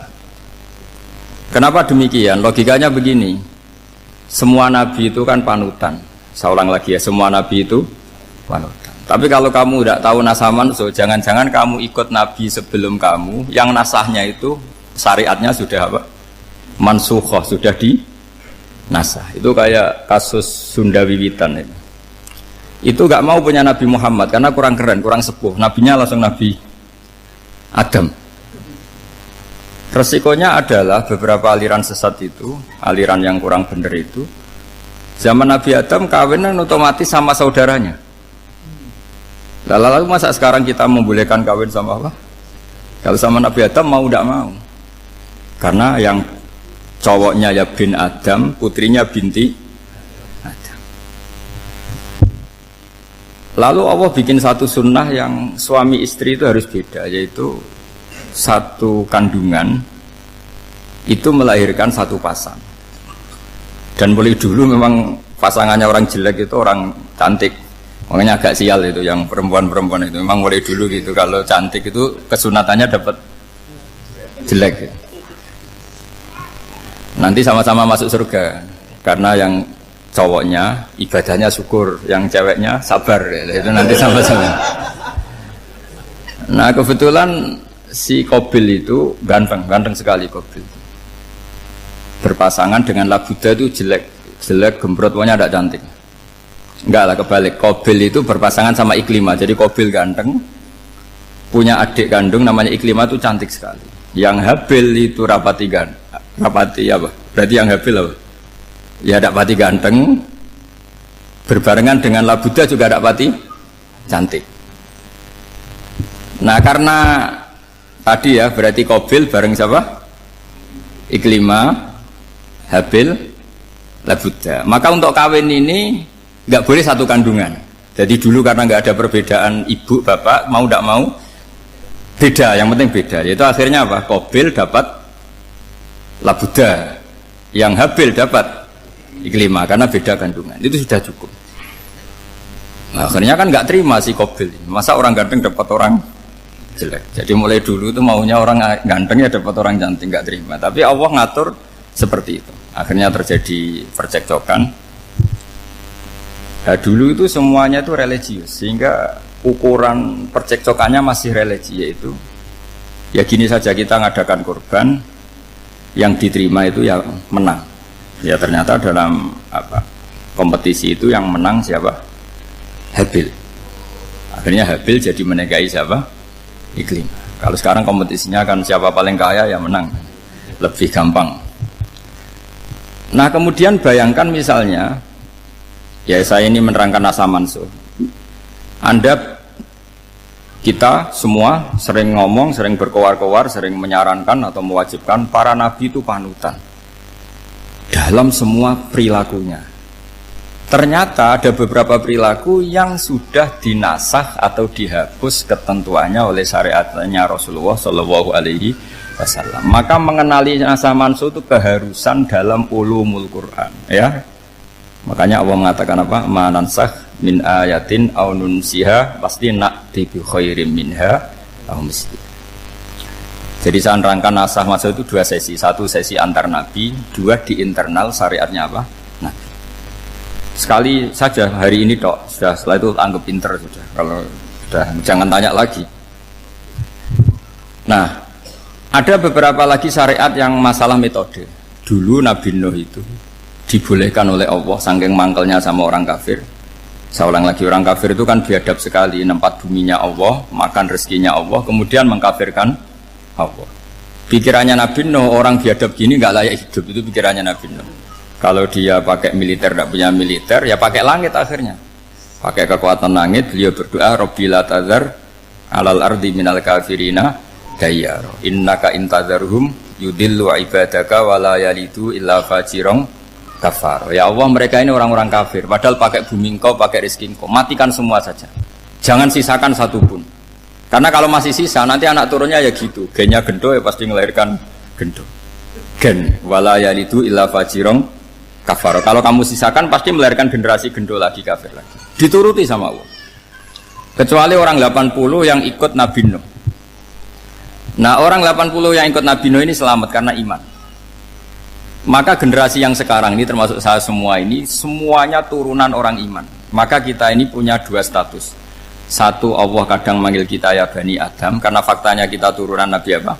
Adam. Panggilan kedua adalah Zurriyataman hamalna ma'anu. Orang-orang sekarang itu pasti turunan orang yang ikut perahunya Nabi Nuh. Jadi nasab kita ini sudah steril, sudah tidak ada nasab lewat kafir, karena yang kafir sudah habis.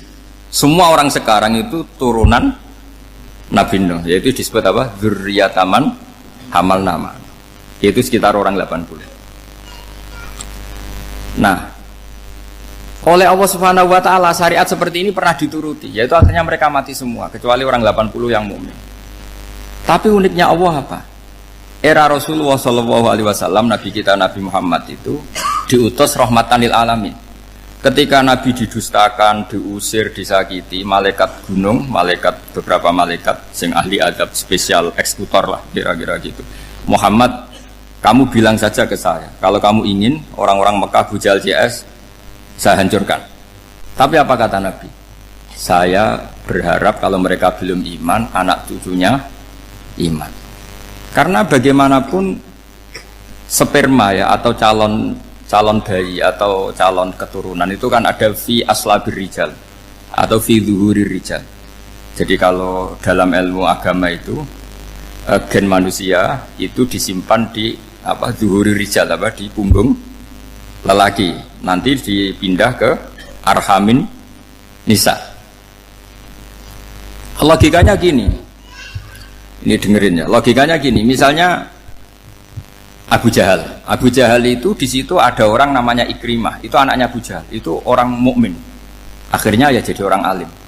Abu Lahab itu di rahimnya di punggungnya ada perempuan namanya Darroh, akhirnya juga orang mukminah. Saya berikan contoh. Khalid bin Walid itu anaknya Walid. Walid itu musuh besarnya Rasulullah, tapi di punggungnya ada orang bernama Khalid. Ini dengerin. Nah di punggung ini kira-kira Allah sudah tahu apa belum? Jawabannya sudah tahu. Artinya kalau ini mati atau kamu bunuh, kamu sebenarnya nggak bunuh orang kafir saja, bunuh calon orang mukmin yang sekarang masih bersemayam di punggungnya orang-orang kafir. Jadi bisa saja orang yang sedang kafir itu ada sekian calon generasi yang suatu saat mukmin. Itu syariat yang diajarkan ke Rasulullah SAW. Karena kasofnya Nabi, kasof itu satu kondisi di mana seorang Nabi itu dipertontonkan sesuatu yang nggak kelihatan. Itu dalam bahasa Arab kasof atau mukasyafah. Nabi dipertontonkan ternyata banyak orang kafir yang di punggungnya itu ada calon generasi mukmin atau muslim. Akhirnya Nabi nggak berani. Jangan bunuh. Mungkin bapaknya ada iman tapi anaknya iman. Betul, Abu Jahal punya anak Ikrimah, Abu Lahab punya anak Darroh, Walid punya anak siapa? Khalid. Itu mirip seperti kita, bapak era sholat, anak ETPK sholat, akhirnya bapaknya katut sholat. Banyak nggak di Indonesia, bapaknya tidak bisa baca Quran, anaknya hafid. Nah, itu kalau bapaknya kamu habis, tidak ada yang meselin. Makanya biarkan hidup saja. Nah, artinya gini, andaikan tidak ada ulama yang menerangkan nasa mansuh, dikira syariat Nabi Nuh itu abadan mu'abbadat, selamanya lama. Sehingga main teror sama orang kafir sah berdasar Nabi Nuh, padahal kita sudah ganti Nabi, yaitu syariatnya Rasulullah SAW. Masyhur itu ketika Nabi ngendikan, saya tidak minta mereka dihukum, tapi ya Allah saya minta Allah mahdi qaumi fa innahum layak lamun. Mereka kafir itu karena tidak tahu. Sehingga ada periode. Loh kalau perang itu beda, perang itu konteksnya duel, itu tidak harus sama Abu Jahal, Abu Lahab. Ada penjahat mau bunuh kamu wajib perang nggak? Wajib. Penjahatnya meskipun muslim apa harus kafir? Meskipun muslim. Maka kata ulama fikih sebetulnya perang duel itu bukan syariat muslim sama kafir tok. Masya muslim sama muslim, misalnya ada orang mau merkosa istri kamu, terus dia pamit gini, saya muslim loh, beri hak loh. Nggak bisa. Saya penjahat loh, muslim, jadi kamu nggak boleh merangin saya, ngelawan saya kan muslim. Nggak bisa, tetap harus dilawan.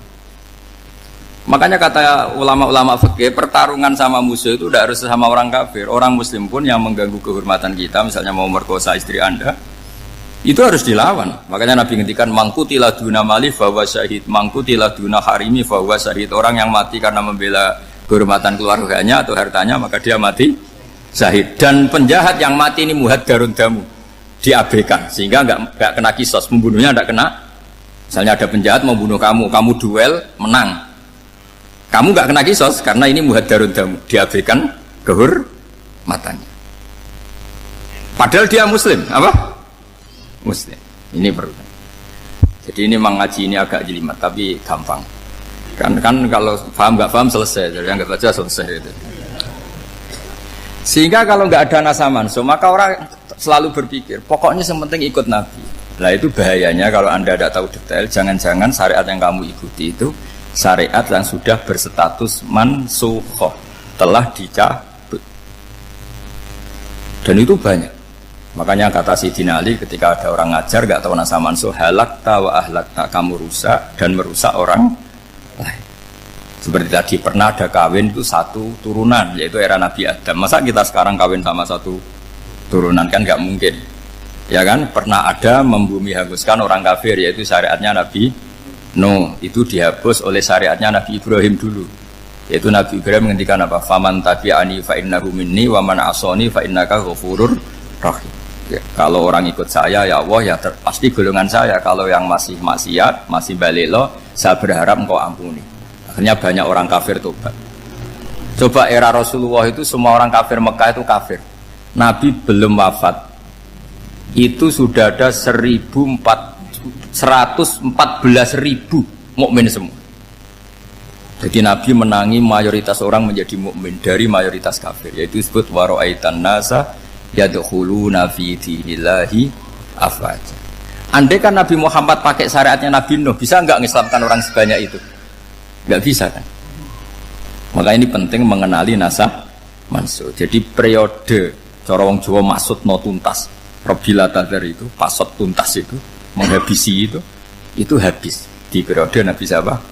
No, syariat itu sudah enggak dipakai lagi. Yang dipakai apa? Faman tabi'ani fa innahu minni wa man asani fa innaka ghafurur rahim. Lah Nabi Muhammad ini nabi yang kena khitab anit tabi' millata Ibrahim hanifah.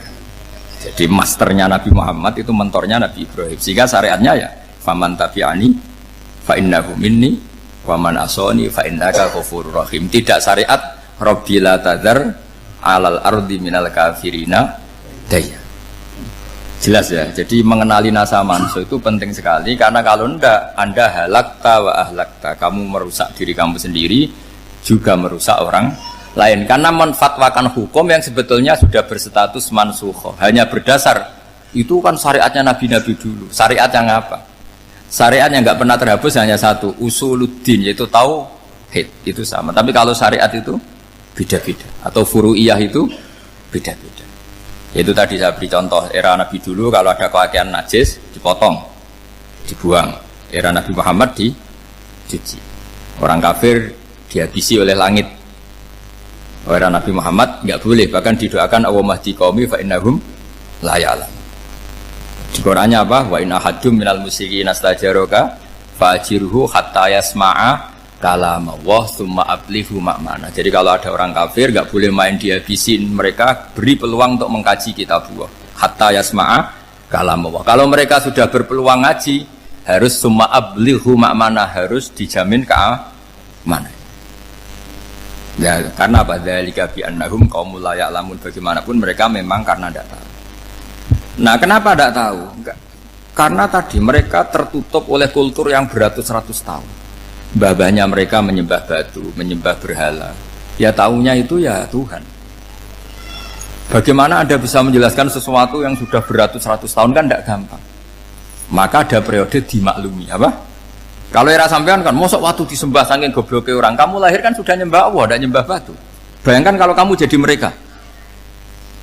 Wong perut kamu saja disuruh makan pizza sakit kok, karena saking lamanya makan sambal kan gitu. Kamu bilang perempuan Indonesia saja cantik kok, saking lamanya jadi orang Indonesia. Padahal orang Indonesia tanyakan orang Eropa, cantiknya di mana? Kamu lahir di Afrika, bilang orang Afrika itu cantik, tanyakan orang Eropa, cantiknya di mana? Hitam gitu kok. Jadi orang itu pasti terkooptasi oleh sekelilingnya. Orang Afrika akan bilang wanita Afrika itu cantik. Coba tanyakan orang Eropa, cantik apa enggak? Belas. Orang Eropa yang kulitnya gitu, kata orang Eropa indah, kata sampean koyok anak kebo katanya kuda jadi. Jadi orang itu akan terkooptasi oleh sekelilingnya. Bayangkan kalau semua orang nyembah berhala, terus kamu tidak, alasan kamu apa? Kan menentang mayoritas. Dan itu berat. Maka dimaklumi oleh Allah, dzalika bi annahum qaumul la ya'lamun, fi manah panyeruar. Nah, pemakluman ini yang mulai sekarang terkikis. Orang main pukul saja enggak mau ngaji. Enggak mau ngaji Quran secara kafah. Jadi fatwanya Islam kafah, tapi ngajinya Quran enggak kafah. Ngambil 1-2 potongan ayat dipakai dalil. Jadi Islamnya inginnya kafah, tapi ngajinya Quran enggak. Kalau kafah ya hafal 30 juz itu. Kalau mau ya, kalau mau kafah ya hafal berapa? 30. Makanya saya sering bilang, saya sering dinasihati orang karena belum tahu saya ini hafal Quran. Bapak harusnya Islam itu kafah. Kata saya ya dimulai dari konsep Islam itu kafah dulu, apa ya hafal Quran secara kafah. Jadi ini penting saya utarakan. Bahaya sekali orang mengenali Islam tanpa mengenali nasah mansukh. Karena beberapa syariat Nabi sebelum kita itu berstatus mansukh. Terus contoh berikutnya, ini nasah mansukh antar Nabi apa khusus internal Nabi?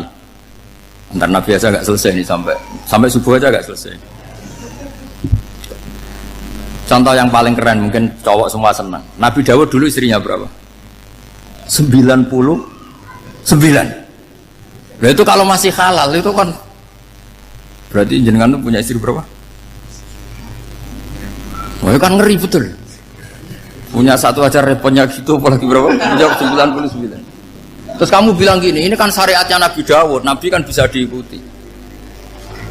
Pernah ada periode di mana seperti itu boleh. Jadi makanya mau tidak mau mengenali nasah mansukh itu harus. Kalau enggak ya kamu masih berkeyakinan boleh beristri berapa? Nah ini penting saya utarakan. Makanya Sayyidina Ali itu kalau ngetes calon mubaligh, kira-kira kalau Kemenak dulu inginnya apa? Sertifikasi apa? Mubaligh. Itu tanyanya gitu. Ta'rifun an-nassa wal mansukh, kamu apa tahu nasah mansukh? La. Jawabnya Sayyidina Ali, halak tahu ahlak tahu, kamu orang yang rusak. Karena tadi takutnya ada syariat yang sudah mansukh dipakai. Itu tadi misalnya kita ini tidak umatnya Nabi Nuh, tapi pakai syarat Robbila tadar alal ardi minal kafirina. Terus ketiga begini, misteri manusia itu. Dan ini kita tidak pernah tahu sampai kiamat, tapi ini ilmu harus kita diskusikan. Misalnya saya ini namanya Bahauddin. Saya sekarang hidup sampai 2019 sekarang.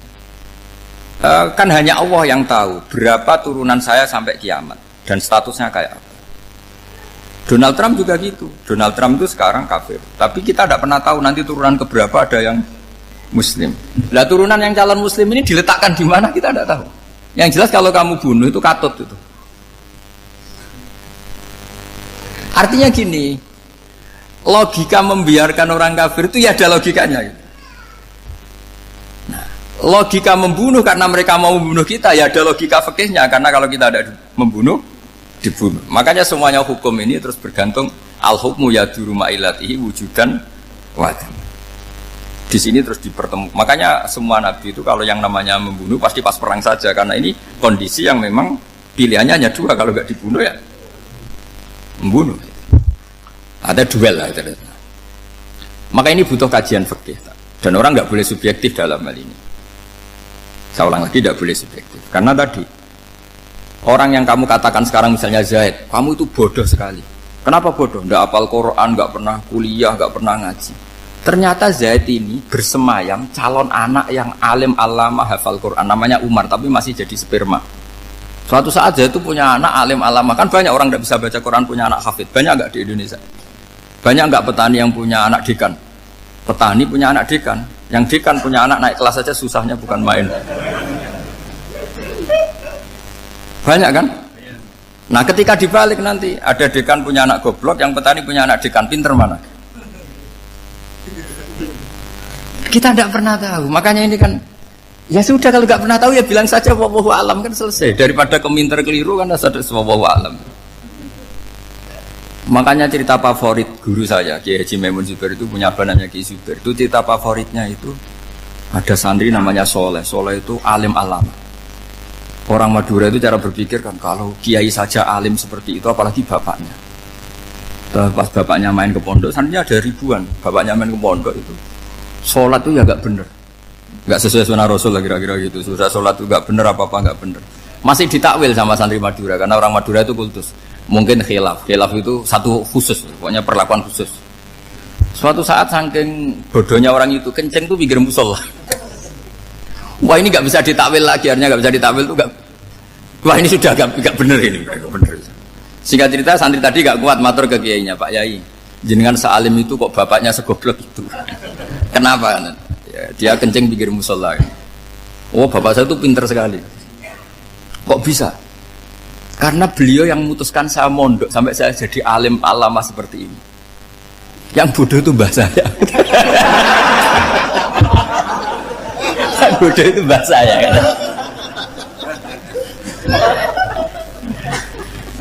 Artinya gini, sekarang misalnya Anda dekan, atau Anda rektor, atau Anda profesor, atau Anda kiai top mubalek kondang. Anda mubalek kondang terus punya anak, gobloknya bukan main, atau apalagi anaknya ketangkep KPK. Yang satu anaknya orang bodoh jadi dekan. Kalau kompetisi ini pinter mana coba? Ada ahli metodologi tapi anaknya itu terlibat narkoba. Yang ini petani utun, anaknya dekan. Kira-kira kalau dikompetisikan pinter mana? Anaknya pinter petani tadi gitu. Yang ketika petani kamu vonis bodoh gitu. Tapi siapa tahu kalau ini menyimpan calon. Paham ya? Kita tidak pernah tahu. Makanya Quran selalu ngajari dalam ilmu sosial itu wa in adri la'allahu fitnatul lakum wa mata'un ila. Di dalam ilmu sosial itu kita harus jawab tidak tahu. Karena mudah. Makanya saya tadi pagi ngaji di direktorat, saya bilang, saya pernah diprotes orang, Gus kamu udah jelas 01 apa 02. Ya saya jawab gitu. Manusia itu makhluk yang paling gak jelas gitu. Sekarang soleh suatu saat bisa saja gak soleh.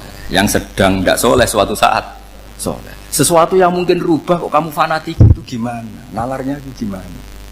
Coba kita tahu dulu Wahsy itu pembunuh Hamzah, akhirnya mati mukmin ya enggak? Padahal orang yang sangat dibenci Rasulullah karena membunuh Sayyid siapa? Hamzah. Sa'labah yang tukang itikaf di masjid akhirnya su'ul Fatimah. Kita enggak pernah. Lah kalau enggak pernah tahu ya enggak usah terlalu fanatik biasa saja. Kayak jenengan seneng saya itu ya saya enggak tahu sampai kapan ya. Saya seneng sampean sampai kapan ya enggak tahu. Kayak suami istri itu. Pas nikah harmonis bulan madu sampai kapan berarti. Yang jelas paling awet itu pasangan jelek itu pasti nggak awet. Makanya jadi guyonan tuh. Pasangan itu jangan baik-baik gak awet, kalau jelek itu awet. Ternyata maksudnya cantik sama ganteng itu suatu saat pasti jadi jelek. Yang jelek sama jelek pasti jelek terus. Makanya jadi guyonan. Kalau pasangan jelek itu awet katanya. Tapi kalau pasangan baik, ternyata baik wajahnya itu pasti gak awet. Suatu saat pasti jelek, tapi yang jelek awet. Karena mulai dulu ya jelek sampai itu. Awet jeleknya maksudnya bukan. Ya jelas ya, jadi saya mohon sekali ini ilmu. Sampai ndak urusan, ini bukan urusan cocok ndak cocok, tapi ilmu. Ilmu harus kita dengar bahwa syariatnya para nabi itu yang sifatnya furu'iyah, tidak usuliyah, tidak tauhid itu potensi rubah. Sehingga mengkaji nasaman itu satu keharusan seorang ulama. Makanya setiap ada syariat nabi hal hadis syariah mu'abbadah amla, mansukhoh amla. Karena potensi itu tinggi. Kita tahu dulu semua nabi sholat menghadap apa? Baitul Maqdis. Era Rasulullah dipindah ke Ka'bah. Tapi kalau kamu katakan total Baitul Maqdis ya tidak juga. Nabi Ibrahim mulai dulu madhabnya ke Ka'bah. Tapi kalau Nabi Musa ke Baitul Maqdis. Terus kamu bilang ini 01, 02 ya memang syariat jadi sesuatu yang furu'iyah. Nah, kenapa ini furu'iyah? Jawabannya sederhana. Ketika seseorang menghadap Ka'bah itu menghadap batu apa menghadap Allah? Allah. Ketika menghadap Baitul Maqdis hakikatnya menghadap Allah apa menghadap Baitul Maqdis? Allah. Maka menghadap Ka'bah itu sebenarnya masalah furu'iyah. Yang masalah usuliyah adalah inni wajjahtu wajhiya lilladzi fataras samawati wal ardh. Yang permanen adalah menghadap Allah Subhanahu wa taala. Cuma secara prosedur syariatnya secara zahir menghadap Ka'bah. Maka potensi rubah karena ternyata itu furu'iyah, untuk kiblatnya itu furu'iyah. Yang permanen adalah menghadap ke Allah Subhanahu wa taala. Ini penting ya. Jadi terus sekarang masih antar nabi apa di internal nabi? Ini sudah mau selesai waktunya, sudah habis ini. Internal. Ini sudah selesai, ini sudah pas ini. Mohon Pak Anda.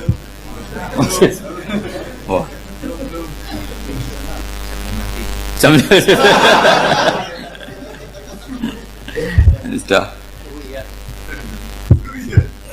sampai mana tadi? Diteruskan apa enggak? Sudah ya, sudah kayaknya sudah. Biar kelihatan cerdas terus. Sekali pertemuan sudah pinter gitu. Berapa? Setengah jam sudah pinter. Yang internal nabi apa antar nabi? Internal ya, sudah sekarang ke internal. Kalau internal lebih banyak lagi contohnya. Yang masyhur tentu masalah Baitul Maqdis. Dulu Rasulullah pernah sholat menghadap Baitul Maqdis 16 bulan berapa? 16 bulan, kila 17. Pokoknya khilafnya hanya 16 dan 17. Kalau ada bilang 10 bulan berarti gak pernah ngaji. Khilafnya karena khilafnya itu hanya 17 sama 16. Akhirnya sama Allah diminta disuruh menghadap ke Ka'bah. Saya ulang lagi, itu tetap masalah antar nabi sebetulnya. Begini. Makom itu kalau dalam bahasa Arab bukan kuburan. Kalau di Indonesia kan makomnya Sunan Bonang itu kan kuburan. Kalau makom dalam bahasa Arab itu sesuatu yang pernah dipakai singgah, itu namanya apa? Makom. Lalu Rasulullah itu pertama di Medina itu madhep Baitul Maqdis itu 16 bulan. Orang Yahudi senangnya bukan main. Sampai mereka bilang gini, Muhammad tuh gaya-gaya nantok punya agama baru, tapi kiblatnya ikut kita. Baguslah anak itu katanya, masih tahu diri katanya. Bagus katanya itu masih tahu diri. Jadi senangnya bukan main orang Yahudi. Karena kiblatnya Muhammad sama dengan mereka. Ya tentu mereka jangkar Muhammad, bukan Sayyidina Muhammad atau Rasul Muhammad, karena mereka masih gak iman. Nabi itu ya agak tersiksa karena beliau secara gen turunan Nabi Ibrahim dan kiblatnya Ibrahim itu Ka'bah. Agak tersiksa tapi sami'na wa ata'na tetap madhab ke Baitul Maqdis berapa? 16 bulan. Suatu saat Nabi Muhammad itu disuruh madhab Ka'bah. Ini dengerin. Akhirnya madhab ke Ka'bah. Apa yang terjadi? Orang Yahudi komentar gini, Muhammad itu gimana? Dia di perantauan, rindu sama keluarganya. Terus rindunya itu diaplikasikan jadi perilaku agama. Jadi dia madhab Ka'bah dianggap kangen. Kayak saya kan orang Rembang. Rembang itu apanya Jogja? Timurnya apa? Enggak, Jakarta itu mana Jakarta itu? Barat sana ya. Ibaratnya saya orang Jakarta, terus merantau di Jogja. Dulu kiblatnya itu menghadap ke timur. Terus ketika madhab ke barat kata sampean, wah itu padune kangen apa? Keluarga. Juga kurang ajar orang Yahudi. Jadi orang Yahudi itu memang paling pinter bully. Makanya kalau sampean tukang bully itu ya agak-agak ya enggak. Saya enggak ngomong agak ya pokoknya agak-agak ya. Pinter bully orang Yahudi. Makanya enggak ada orang debat sepinter orang Yahudi. Yang bisa ngalahkan hanya Tuhan itu. Orang Yahudi yang bisa ngalahkan hanya Tuhan.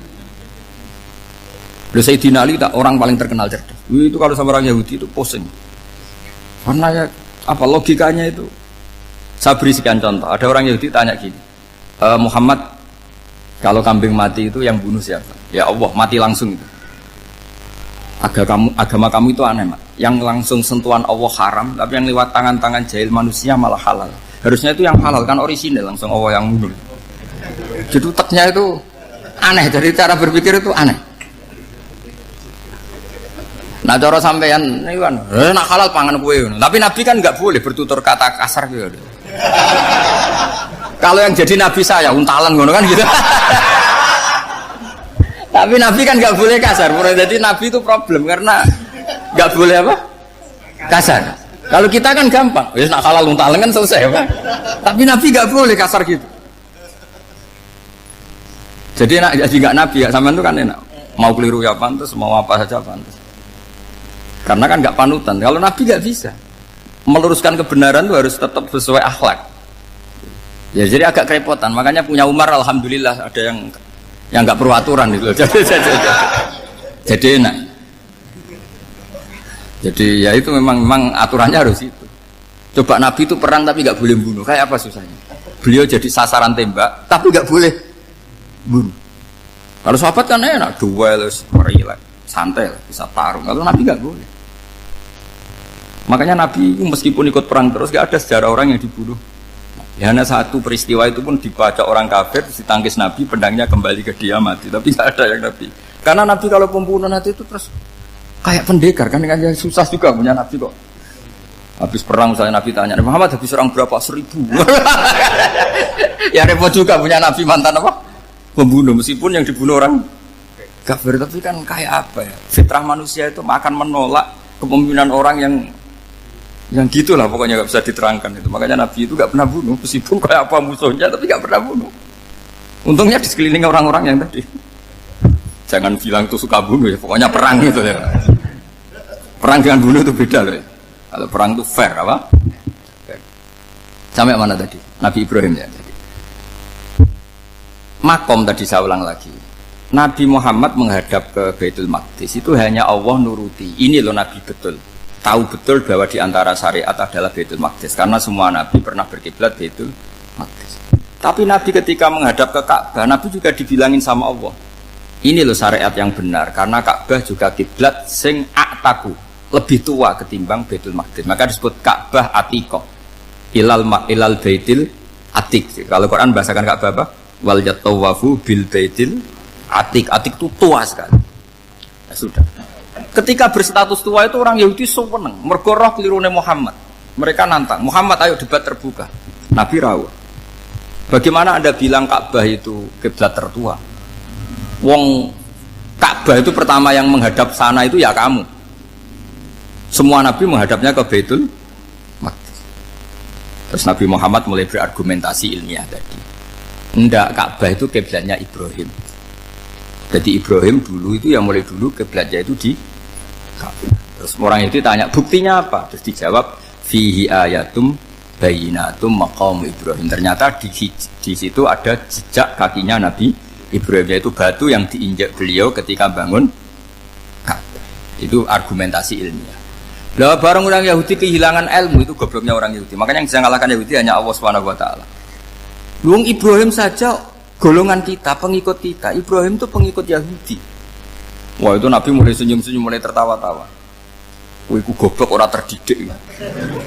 Karena itu ibaratnya kayak kamu bilang Soekarno itu pengagum Puan Maharani. Kira-kira seperti itu. Soekarno itu pengikut Puan, karena Yahuda itu Yahuda bin Yakub bin Ishak bin Ibrahim. Saya ulang lagi ya, nasabnya Yahudi ya Pak, Yahuda bin Yakub bin Ishak bin Ibrahim. Jadi Ibrahim itu mbah keempat dari Yahuda. Tapi karena mereka kalah debat, Ibrahim itu pengikut Yahudi, itu sama dengan bilang apa? Soekarno itu pengikut Puan Maharani. Itu kan jadi aneh. Atau Gus Dur pengikut Mbak Yeni, atau Basim Masari pengikut Mbak Yeni, itu kan aneh. Akhirnya sama Allah diingatkan. Makanya ada ayat ha antum haula hajatum fi malakum bi ilm falimatu hajuna fi ma laysa lakum bi ilm. Perjanjian debat ini semuanya harus ilmiah. Tapi kenapa perdebatan Anda malah ndak ilmiah? Karena orang Yahudi iftadohu, malu semua. Wah, semuanya Muhammad. Itu satu-satunya kekalahan orang Yahudi. Tapi ayat-ayat seperti ini itu enggak populer. Ayat ha antum haula hajastum fi malakum bi ilm falimatu hajuna fi ma laysa lakum bi. Jadi Islam, betapa hebatnya Islam. Kalau debat harus ilmiah. Dan Kanjeng Nabi menantang, ini perjanjian kita debat ini ilmiah. Kenapa sekarang jadi tidak ilmiah? Yaitu kamu mengatakan Ibrahim itu pengikut Yahudi, padahal Ibrahim dengan Yahudi itu dulu Ibrahim. Makanya Yesus kalah, tapi tetap ra Islam, tapi nah, makanya terus Ka'bah dibuktikan ketuaannya lewat apa? Fihi ayatum bayinatum maqamu Ibrahim. Itu bukan makam kuburan. Karena makamnya Nabi Ibrahim tetap Hebron, temudi Palestina. Kira-kira itu Palestina. Jare Israel yo ning Israel, mbah menang di. Jare ning Israel yo ning Israel, jare Palestina ning. Saya pernah ziarah ke sana di Hebron. Di makamnya Nabi siapa? Ibrahim. Jadi jelas ya, jadi nasa mansuh itu ketentuan yang dikehendaki Allah Subhanahu wa taala untuk menguji loyalitas manusia, menanggalkan semua akalnya. Makanya saya mohon sekali siapapun yang ngaji saya dimanapun, sekali-kali manusia itu harus menanggalkan akalnya. Sekali Anda pakai akal, maka Anda akan ingkar dengan nasa mansuh. Nasa mansuh itu hukum yang direvisi, yang dibatalkan. Makanya orang Yahudi, lagi-lagi pinternya orang Yahudi, merovokasi orang-orang yang Islamnya belum kuat, diprovokasi gini. Ungzuru ila Muhammadin tahayyara fi din yukhillu yawman wa yuharrimu ukhra.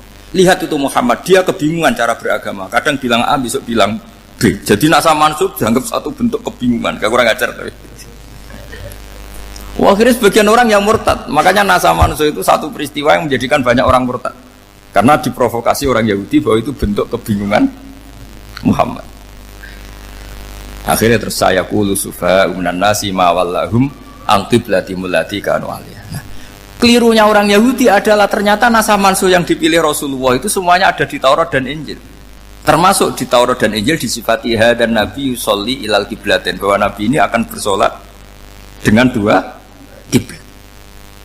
Makanya tetap ditantang. Qul fa'tu bit Taurati fatluha in kuntum shadiqin. Kalau kamu tidak percaya bahwa saya ini orisinil, ayo bareng-bareng mengkaji Taurat. Tapi mereka tidak siap mengkaji Taurat. Karena Taurat semuanya mendukung Rasulullah Muhammad SAW. Fatluha in kuntum shadiqin. Makanya ini penting sekali ngaji. Jadi perdebatan itu macam-macam. Dan itu pinternya orang Yahudi. Ungzuru ila Muhammadin tahayyara fi dini Yukhillu yauman wa yuharrimu ukhra. Ini penting sekali. Makanya nasa mansu itu uji loyalitas. Itu Imam Malik kalau mencontohkan ke Imam Syafi'i. Saya berisikan contoh fikih. Ini saya melanggar waktu. Ini sudah berapa? Saya yang tidak mengesahkan diri saya. Ya misalnya ini ya, ini kertas saya bawa ya, ini kertas saya bawa. Terus ini tak kasih uang misalnya, uang 100.000. Atau kalau contoh Imam Syafi'i dulu dididik Imam Malik begini. Ya Syafi'i, kalau kamu punya 2 budak, 2 pembantu, kalau dulu kan masih ada budak, 2 pembantu lah kira-kira. Seneng mana, yang cerdas sama yang goblok? Seneng yang cerdas. Kalau yang nurut sama yang bantahan, seneng yang nurut. Lah yang nurut itu yang goblok. Makanya tinggal dibalik saja. Kamu tak beda ya. Seneng mana punya istri yang cerdas apa yang goblok? Coba jawab. Atau ibu-ibu mbak-mbak ini, seneng mana punya suami yang cerdas atau yang goblok? Kalau cerdas gak bisa diakali, tapi goblok nurut tapi ya kadang di sini kan di sini. Nah, itu kan antar manusia. Masalahnya kita menghadapi Allah Subhanahu wa taala yang semua kita pasti bodoh. Kita menghadapi Allah Subhanahu wa taala yang semuanya kita pasti bodoh. Allah jelas ngendikan wa kanal insanu dzaluman jahula. Manusia itu banyak dolimnya. Dolim itu sifat mubalaghah. Kalau orang dolim sekali dolim, kalau sering zalum, kalau jahil biasa jahil, kalau banget jahili jahul. Bahasa Arab kan gitu memang. Ghafir, pengampun biasa. Kalau ghafur selalu mengampuni. Syakir, makanya sifatnya Allah Ta'ala ikut wazan fa'ul semua. Ghafur, syakur. Atau diikutkan wazan fa'al. Kalau goblok biasa jahil, goblok banget jahal kan itu. Kafir biasa kafir, kalau kafir banget kafar. Ya, jadi wazan balaghah itu bisa fa'al, bisa fa'ul ya. Kafirin kafar atau kafur, paham ya? Malah ngaji nahwu. Ya tapi ini memang perangkatnya ya. Ini kan perang mau tidak mau. Makanya misalnya Allah tidak suka kulla kafarin banget kafir ya pak? Paham ya? Kulla khawanin banget khianate. Kalau khain khianat biasa. Demikian sudah kita dengarkan bersama-sama kajian dari Gus Ba. Semoga memberikan pencerahan dan ilmu yang bermanfaat bagi kita semuanya. Akhiran, assalamualaikum warahmatullahi wabarakatuh.